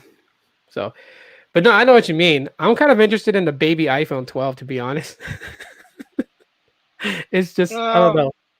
I guess for me, ever since my LG G4 was what I think 5.1 display, Mm-hmm. I've always wanted the bigger display, especially for a person who wears glasses. You know what I mean? I don't know. I like the bigger display, Yeah. and for me, I want the biggest display possible because that way I don't have to buy a tablet. My phone is a tablet. Ah, there's a limited data. Oh yeah, catching up in the comments here. Yeah, I mean it's all about preferences. For me, I look more for a phone that does have like a decent sized display for me to see things, but also small enough to fit in my hand because I have small hands. I don't have very big hands, so See, I guess I know since you're such a diehard Pixel fan, yes, I am. my wish for Google is they have to change their pricing structure based on the technologies they're selling, and they have to come out with a premium phone. Google has the money. I mean, they at least should have one premium phone, then a one that's slightly lower, and then a budget phone. You know what I mean? Yeah, but Google suffers the same problem that T-Mobile suffers with Deutsche Telekom. Deutsche Telekom doesn't want to put money into T-Mobile, and Alphabet Inc. doesn't want to put money into Google. Well, that's a downside because think about all what Pixel has to offer. If they came out with a more premium experience at the current premium rate they have now, and then their Mhm. models that they have now would be considered a mid-range and a budget, they would sell more devices. Yeah, but I think this move that they're doing right now with the 5, making it basically a mid-ranger, is kind of good for them because then people that's not looking to spend 1,000 over a phone will have Pixels as an option, and will finally get to know what the Pixel experience is. And then after that, when there's enough people buying these mid-range Pixel 5s and 4A 5Gs, maybe then they'll consider a more premium phone if Google builds one right next year with the Pixel 6. Because I'm telling people right now, this year, the 5 is mid-range, but the 6 is not going to be mid-range. Not what they're intending to do with it, with developing their own chip, placing that inside of there. Possibly the return of Project Soli in that phone. So because Where Soli was is there not was dead. there was a comment about wanting an 8-inch Oh, phone display. Okay, this is what I tell Subwoofer. You buy an iPad Mini, yeah. download Google Voice, and then you got your 8-inch display, and you use Google Voice over data. There's your 8-inch display right there, or Oh, any I type don't of know if I give tablet. it credit. You can take any tablet that's 7 or 8 inches Uh-huh. and put Google Voice on it or text now. There's your phone. Yeah, you can do that because that's what I do with my LG G Pad 5, the 10.1, that big ass tablet. I have Google Voice on it. And because my Pixel Buds pair with it, people call me on Google Voice, I answer from the Pixel Buds. Yeah, and you can multitask, right? Can't you put the phone call in the background Oh yeah. and do Yeah. internet? Yep. Yep. Yes, you can. And my LG G Pad is LTE compatible, and it's running on T-Mobile's network for 2 years for free. So, and that's not bad at all. No, Yeah. use the heck out of it. Yeah, because I shifted the way that my kids' phones are. So like I had family members that basically they can get those welfare free phones thingy. So they went ahead and signed up with Q-Link. They got 2 lines from Q-Link. One of them's going to my daughter, so she's getting unlimited talk and text with 3 GB of data for free, and then my other daughter's gonna get the same plan too. So they're gonna actually have their own lines anymore. So I really don't have to rely on Google Fi for that unorthodox family plan that I was doing. Um, so I can keep a Fi account for myself. I'm probably gonna convert my Fi line to like the Flex plan since I don't use it that much. I use my Visible line mostly, and then the AT&T line that could be like a burner phone, so I'll only be paying like $20 a month with tax of about like Okay, $25. that's perfect that you brought the Lifeline program up because I've been Mm-hmm. on the Lifeline program for 5 years because my everything T-Mobile is my girlfriend.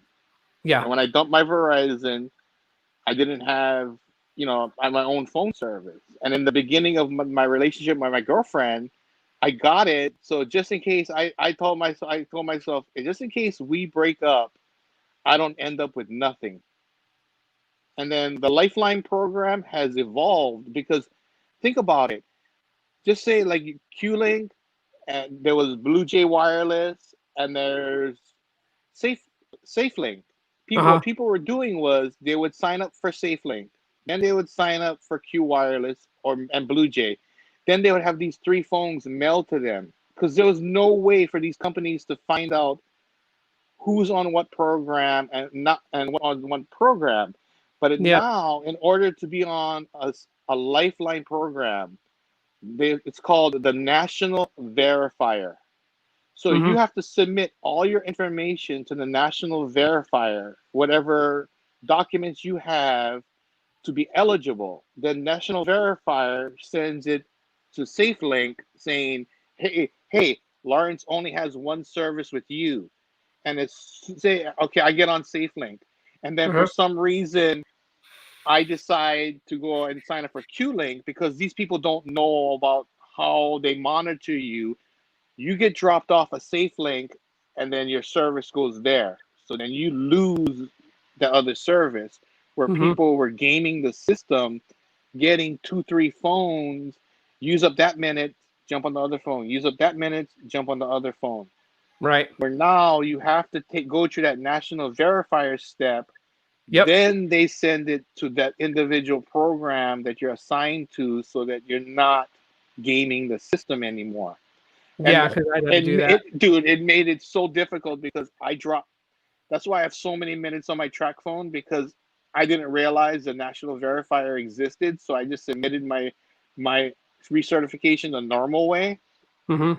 and it didn't get recertified. They goes, oh, you have to go through the national verifier, and I goes, what's that? It goes, Mm-hmm. okay, here's the link. Send your documents there. As soon as they process it, we'll get it, and then you'll be back on your plan because that's the thing. I choose SafeLink only because just say I decide I don't want my Lifeline program anymore. Yeah. Okay, I can still go to SafeLink's website and purchase minutes without having to be a SafeLink customer once you're already a SafeLink customer. So when you dropped off a SafeLink, you can go to the SafeLink website and buy. I can buy a $12 card for a Mm-hmm. thousand minutes, 1,000 texts, and a gigabyte of data for $12. Oh, we got him in. Perfect. Boom. What up? Wait, can't hear you. Audio. The audio.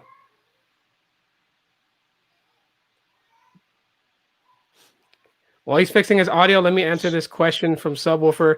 I would say, since you want to try a Pixel 5, and then if you like the pixels, then you could do the 6. Don't go with the 6 because I don't know how much it's going to be.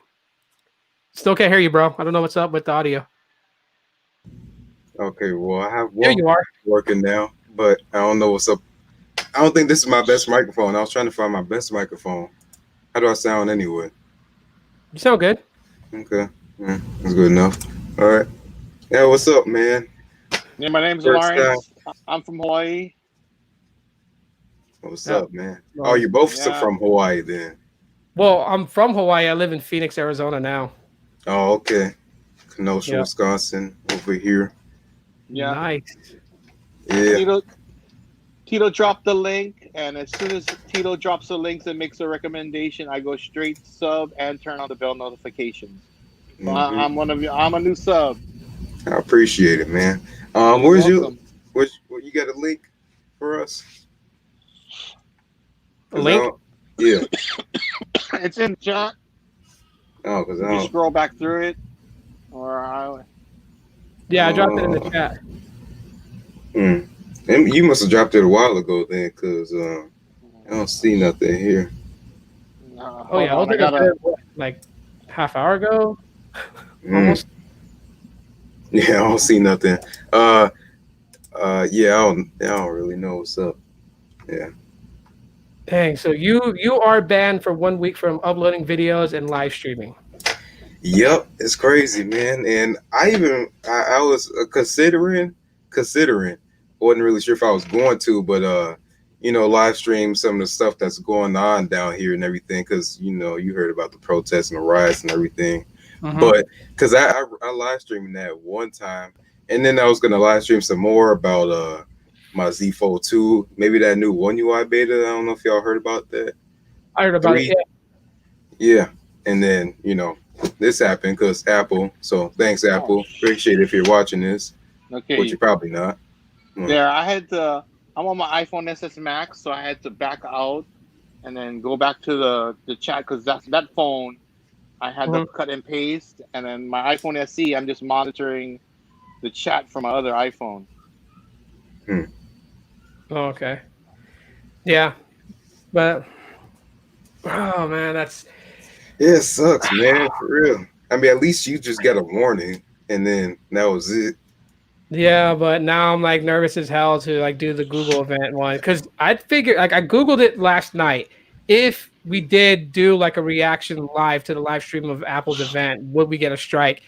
And like there was all these different videos made by those that help creators, and they're like, oh yeah, this is how fair use works, and as long as you're not adopting the entire video and just like leaving it as is, then like you change it up a little bit or alter it, it falls under fair use. So I figured, okay, I'm commentating on it, so it's me and the live stream, and I'm talking and interacting with the chat.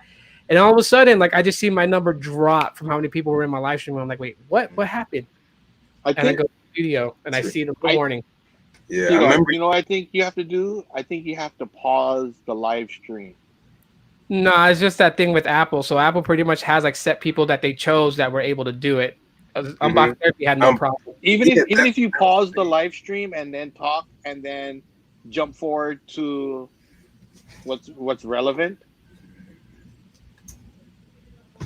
No, no. Go ahead, Latrell. You're gonna say something, man.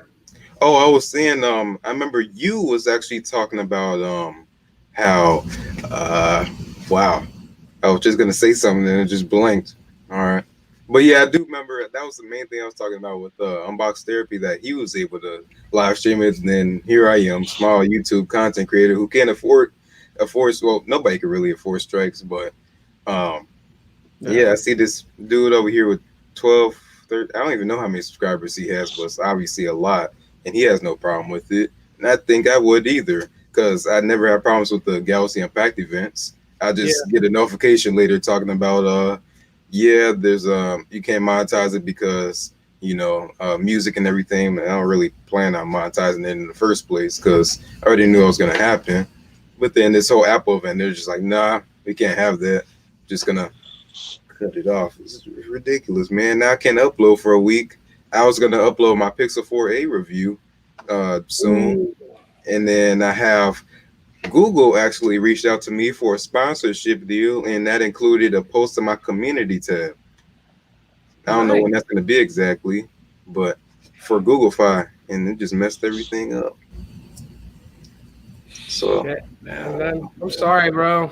That's gotta hurt. Like, there should be a thing of like, okay, so they hit me with it. I agreed to delete it.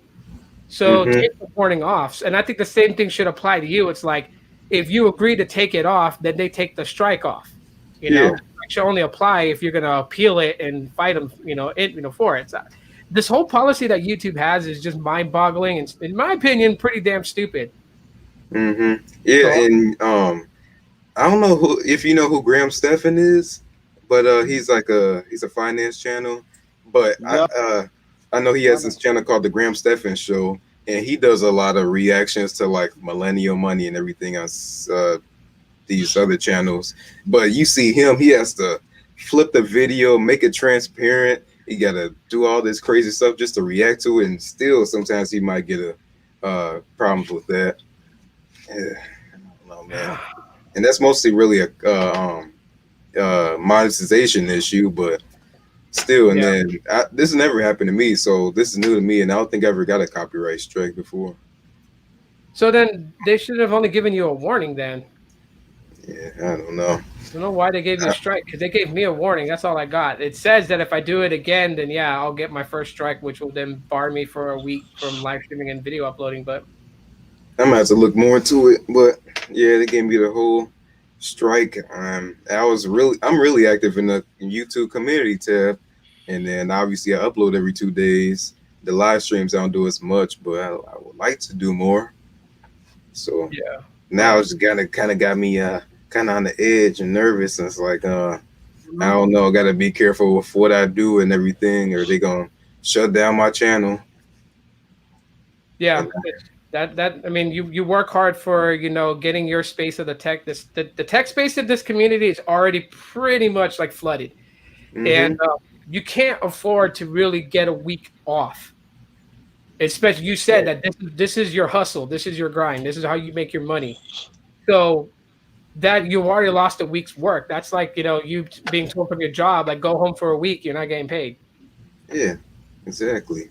And like on top of that, well, I know I've seen the video views are actually starting to do pretty well. It seemed like my revenue was skyrocketing more than my views for whatever reason, but I saw that and everything, and then they hit me with this.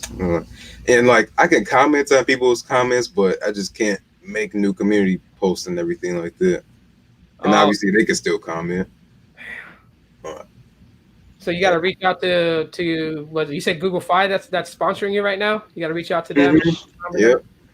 And that's not going to look good when you're like, hey, yeah, a week. See what had happened was, but yeah, I don't know, man. I'm gonna have to reach out to them through the email. I don't know when exactly I have to post it. I actually forgot, if I'm being honest with you, but I don't know. It could be like 2 weeks from now or whatever. I'm not really sure, but you see I'm speechless right now. I just don't know what to say because it's crazy stuff. You can't mess with somebody's livelihood like that.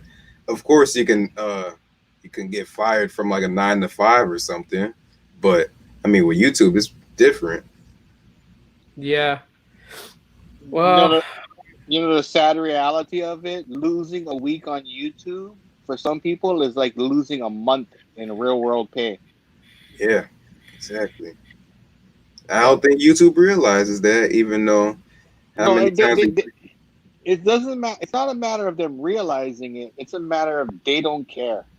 Yeah, they don't care. No. It's all about what they set forward. It's all about how they can monetize all the work you're doing. Okay, yeah, they're giving us the free platform. Whatever's in their best interest. But it's all about the money they're making off of you. All your work. Think about the percentage they take from you to put back. And all of that. You multiply that by the millions of creators out there. No matter if you have a YouTube channel, you're a creator. You take all those millions of people, then multiply that by the money that's coming back to them. It's tenfold. They only care about the money. That's the unfortunate part.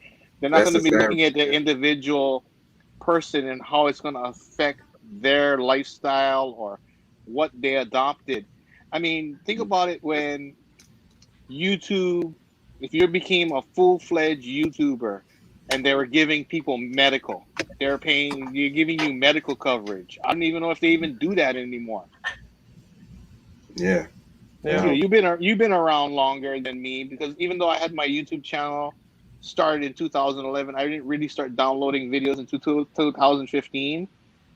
Yeah, that's when I started. What happened to that medical program where if you became a full-fledged YouTuber, they gave you medical? Hmm. And a lot of people talk about that, honestly, with how you don't really get benefits or anything if you do YouTube. It's just reality of being a YouTuber. Honestly, you gotta Yeah.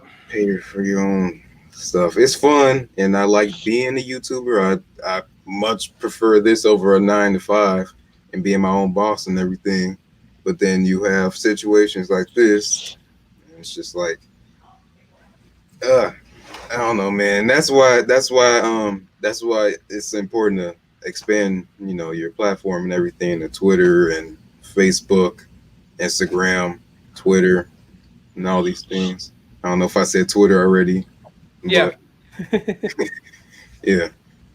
But and then also Twitch, I guess too, because I've never really promoted Twitch, but now here I am. I can't promote it on my community tab, but I can on my Twitter, which I got some followers on. I think more on Instagram than Twitter, but Yeah. I upload to my Instagram too, to my AGTV page.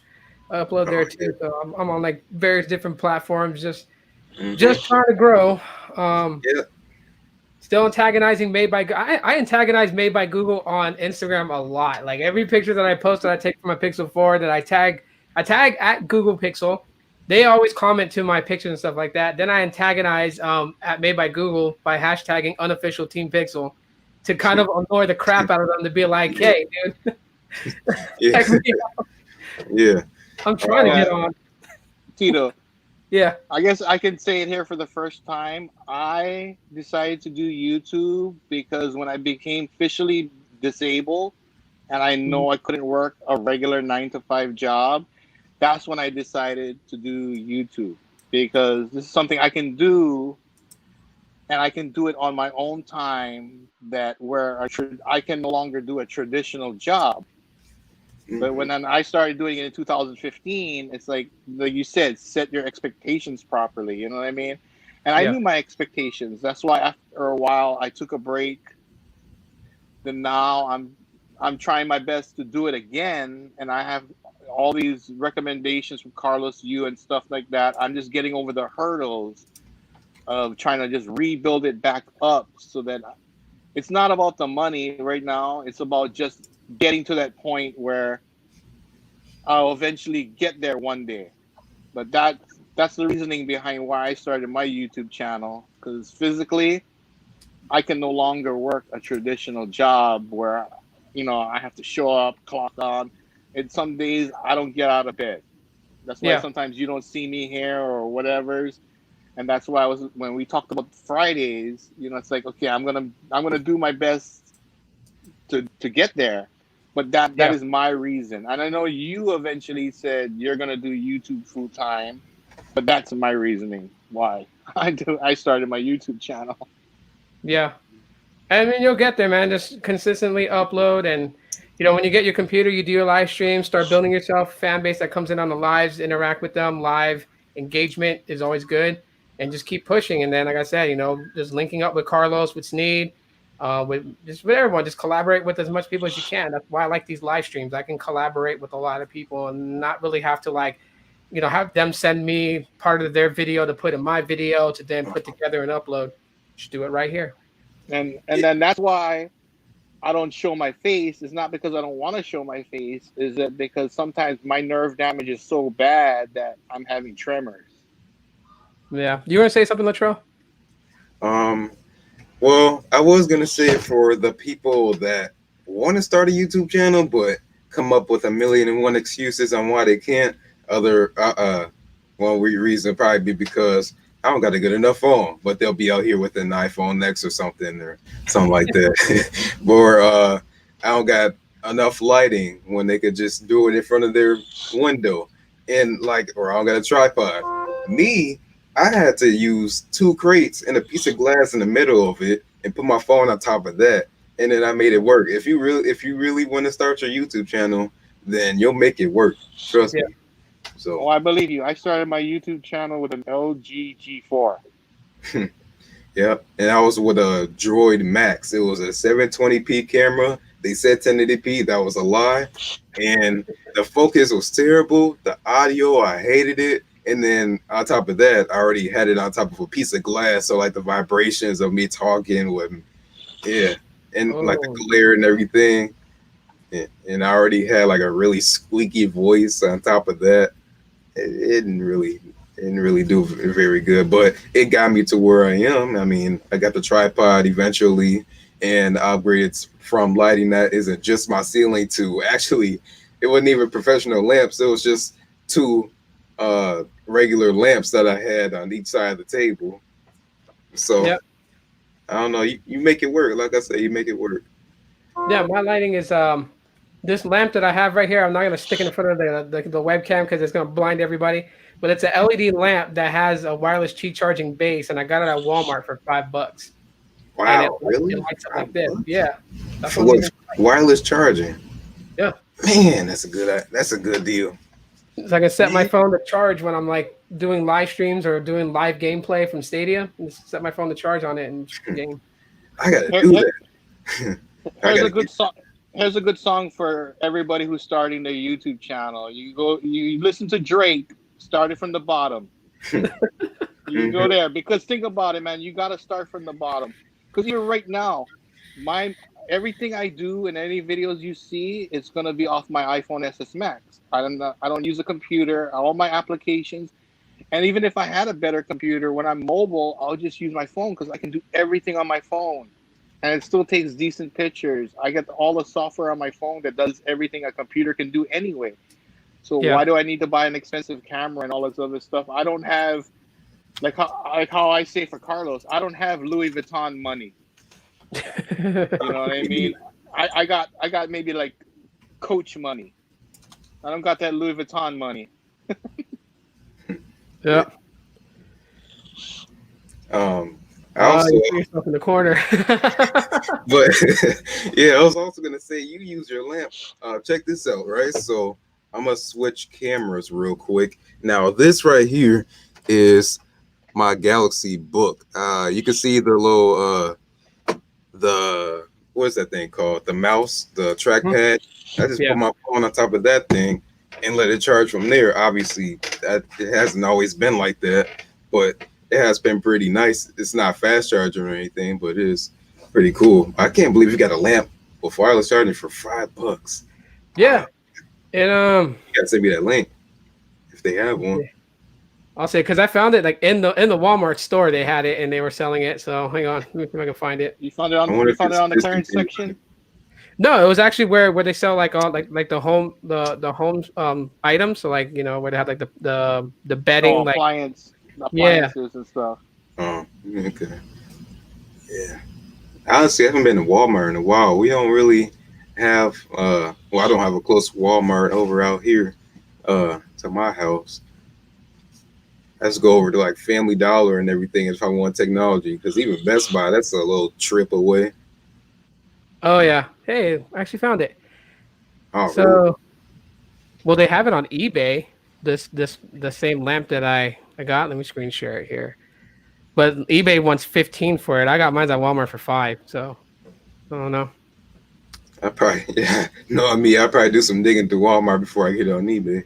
There it is. Mainstays LED charging lamp with USB port. Yeah, that's right too. It has a USB port, so I can charge things on it too. Oh, But this is it. Mainstays.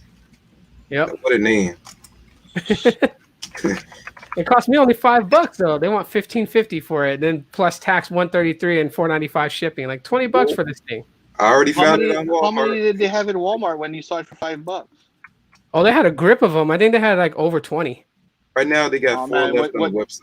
what you should have done was you should have bought like 5 of them, and then you could you should have bought 5 of them, and then give away.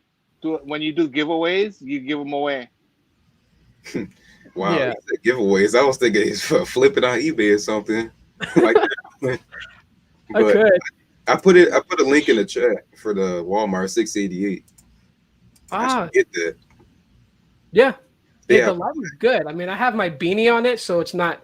I'll take my beanie off, and then boom, that's how bright it gets. I have Yeah, my beanie on it, so it wouldn't like Sometimes when I wear my glasses, it reflects back into the webcam, so I put the beanie on it. This is how bright it is without my beanie sitting over it. Yeah. Yeah. Wait, can I live stream or not live stream? Screen share this real quick. Do screen share, and then I'll put it up because it'll show up on my end, and then I'll just put it up on the screen. So go ahead. Okay. Let me make this 16:9 real quick so that looks better on this screen. All right. There we go. Let's see. How do I do this? I don't know how to operate a computer, apparently. All right, there we go. All right. So mainstays, LED desk lamp, they have it in here in black and gold, or which is actually cheaper. Only one. I'll make it full screen. There we go. Okay, so yeah, they have the gold 585, one left. They have mints out of stock apparently. They have this. Wow, it's out of stock too. And that's probably gonna be out of nope, that's not out of stock. 585 though, and I don't see them saying here there's only however many left, so they might have a decent amount here. Yeah. So I should go and pick that up. Yep, in stock at Kenosha. That's the address right there. I should go and pick me one up now, most definitely. That's dope. Yeah. Yep. All right. Thanks for hooking us up. Yeah, these are my little tricks and trades, man. Like I said, like I know what you mean, dude. Like for whatever phone that I'm using as my daily driver is always my camera. For all the past videos I ever made was done on this or my older phones, like either the Pixel 2 XL, the Pixel 1, any of the Boost mobile phones that I've used. I've used videos, the LG Stylos. Yep. That's how I did it. This is what I recorded with the Galaxy Fold. Before that, it was the S10 5G, then the S10 Plus, and probably like the Note 8, S9. It was all over the place. But I know, I went through a lot of phones. I never recorded with like a professional camera because this is my professional camera. It looks pretty good, and nobody's gonna really complain about the video quality on these phones because it already looks like a professional camera with the quality. People compliment you before they even criticize how your video looks bad, even though it doesn't. Especially with the Galaxy Fold, it's like it tops out at 4K at 60, so I end up using that, and it looks pretty good. I think the zoom is probably the only thing where it kind of struggles in with the 4K at 60 because you start to lose a lot of quality when you zoom in a lot. Yeah. But besides, so now I know because like I thought that you recorded with like a DSLR or something in that nature. So it's kind of funny, you're dropping. You did your phones like, okay. I mean, the phone is $2,000, but I mean, you can find the same camera on like a Note 10 or something, or probably even like a Galaxy A70 or something like that. I don't know, or even I was gonna say a Pixel 4a, but no, the video quality is kind of meh on it. I even like the OnePlus Nord has a better video quality cam than the Pixel 4a. The Pixel 4a just in the photos. Pixels is not up there when like for me, if you're just recording like any BS video to upload to Instagram and stuff like that, the Pixel 4, Pixel 4a, it'll do the job. But if you're really like a content creator trying to get like that good quality video, you're not gonna get it from them. Still photography is where Pixels is at. Yeah. I would go. My bad. I was saying the reason for that is because of the software. They can use the software to, make these really great pictures. Not really so with the video. Yeah, that's what a lot of people. Most people that talk about Pixels that ask me about it always ask about that, and it's like the photos that come out. It's not because of the actual camera sensor that they put in there because they've been using the same camera sensor for since the Pixel 3. They're still using the same sensor going on now. Even into the Pixel 5 is going to be using the same sensor. It's the AI, its ability to correct all the imperfections in the photo that makes it come out really, really good. So it's again software side, but that software is not powerful enough to do frame by frame on video. Yeah, so, and then you also got where you can even get a Google a Gcam importer, whatever, for another phone like a OnePlus Nord even. Yeah. And then there you go. You got a Pixel 4a here in your OnePlus Nord.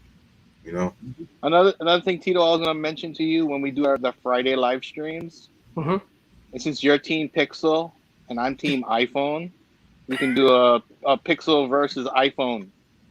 Okay. Because my channel is gonna be, I'm gonna try and do my channel exclusively through an iPhone. That way, it shows people that hey, you don't need all the high tech gadgets when you're just starting out. If I can do everything through an iPhone, multiple iPhones, yeah, I have 3 iPhones. But even if you start off with one iPhone, one Android, you start off with one just decent phone and go from there, I'm going to prove to them that, hey, if I can do everything through one iPhone, you can do everything through a decent Android phone. Mm-hmm. Yep. I also want to add, even like if you have even a tablet could probably even look decent for videos. It will be hard to, hold it up or something like on a tripod, because obviously no tripod is gonna fit a Galaxy Tab or something, the 10.5-inch Galaxy Tab. But I mean, the camera quality, well, on my Tab S6 at least, it's not bad. You could get through with it. There's cases you can use that has the fold. Mm-hmm. Oh, yeah. So you can use a case with a fold, or just make your own stand. Yeah, like I said, if you really want to start your YouTube channel, you'll figure it out.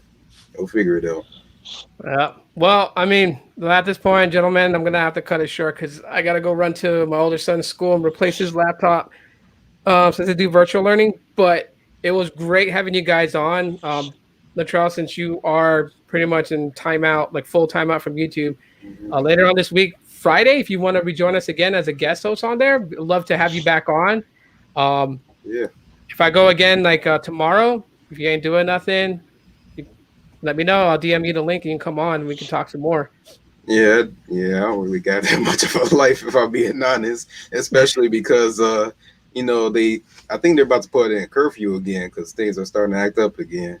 Really? And, yeah, like even yesterday, I know there was an activist that got arrested, and that sparked a bunch of things, and they demand her release. But the Jake Blake's hearings today, so we'll see how that happens. I don't know if it happened yet, but also on top of that, like the weather is starting to get all cloudy and everything every single day. So I'm just in the house. They put me in the corner, obviously, as you can see, both of us. Freaking YouTube. Yeah. I got a slap on the wrist, technically. I'll be honest. You're the one that got like the brunt of it.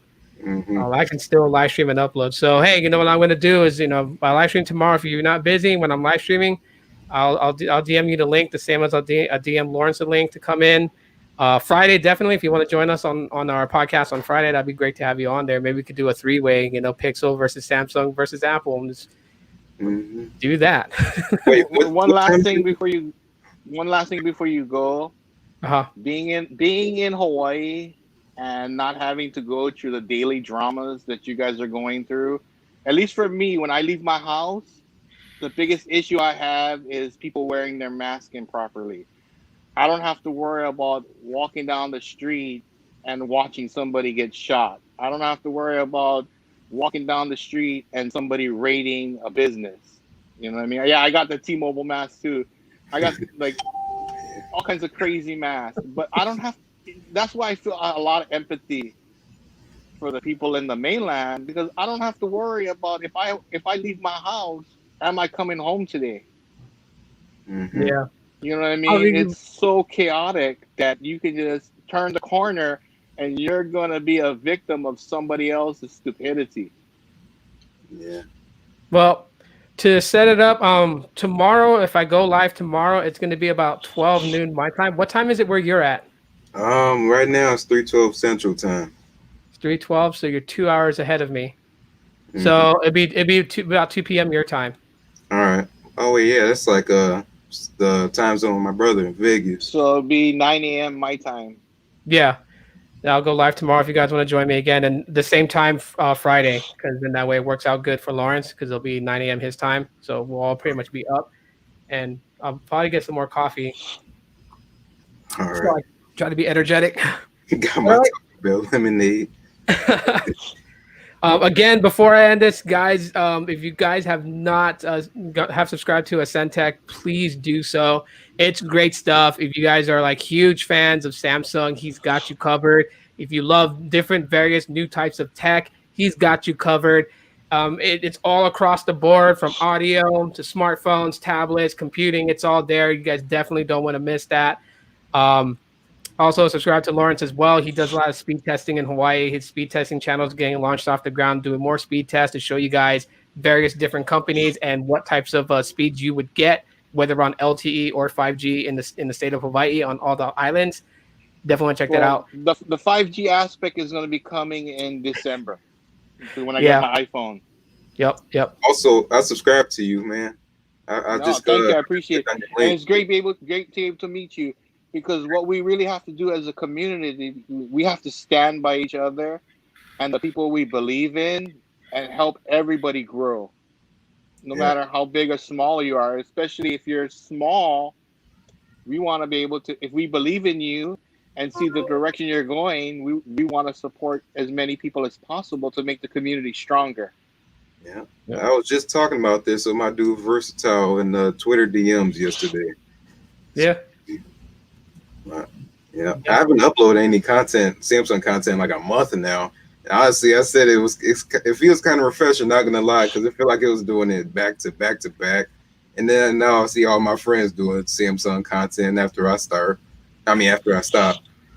But I'll get back on it. I do a lot. I'm just focusing a lot on like the Pixel 4a and OnePlus Nord and stuff like that.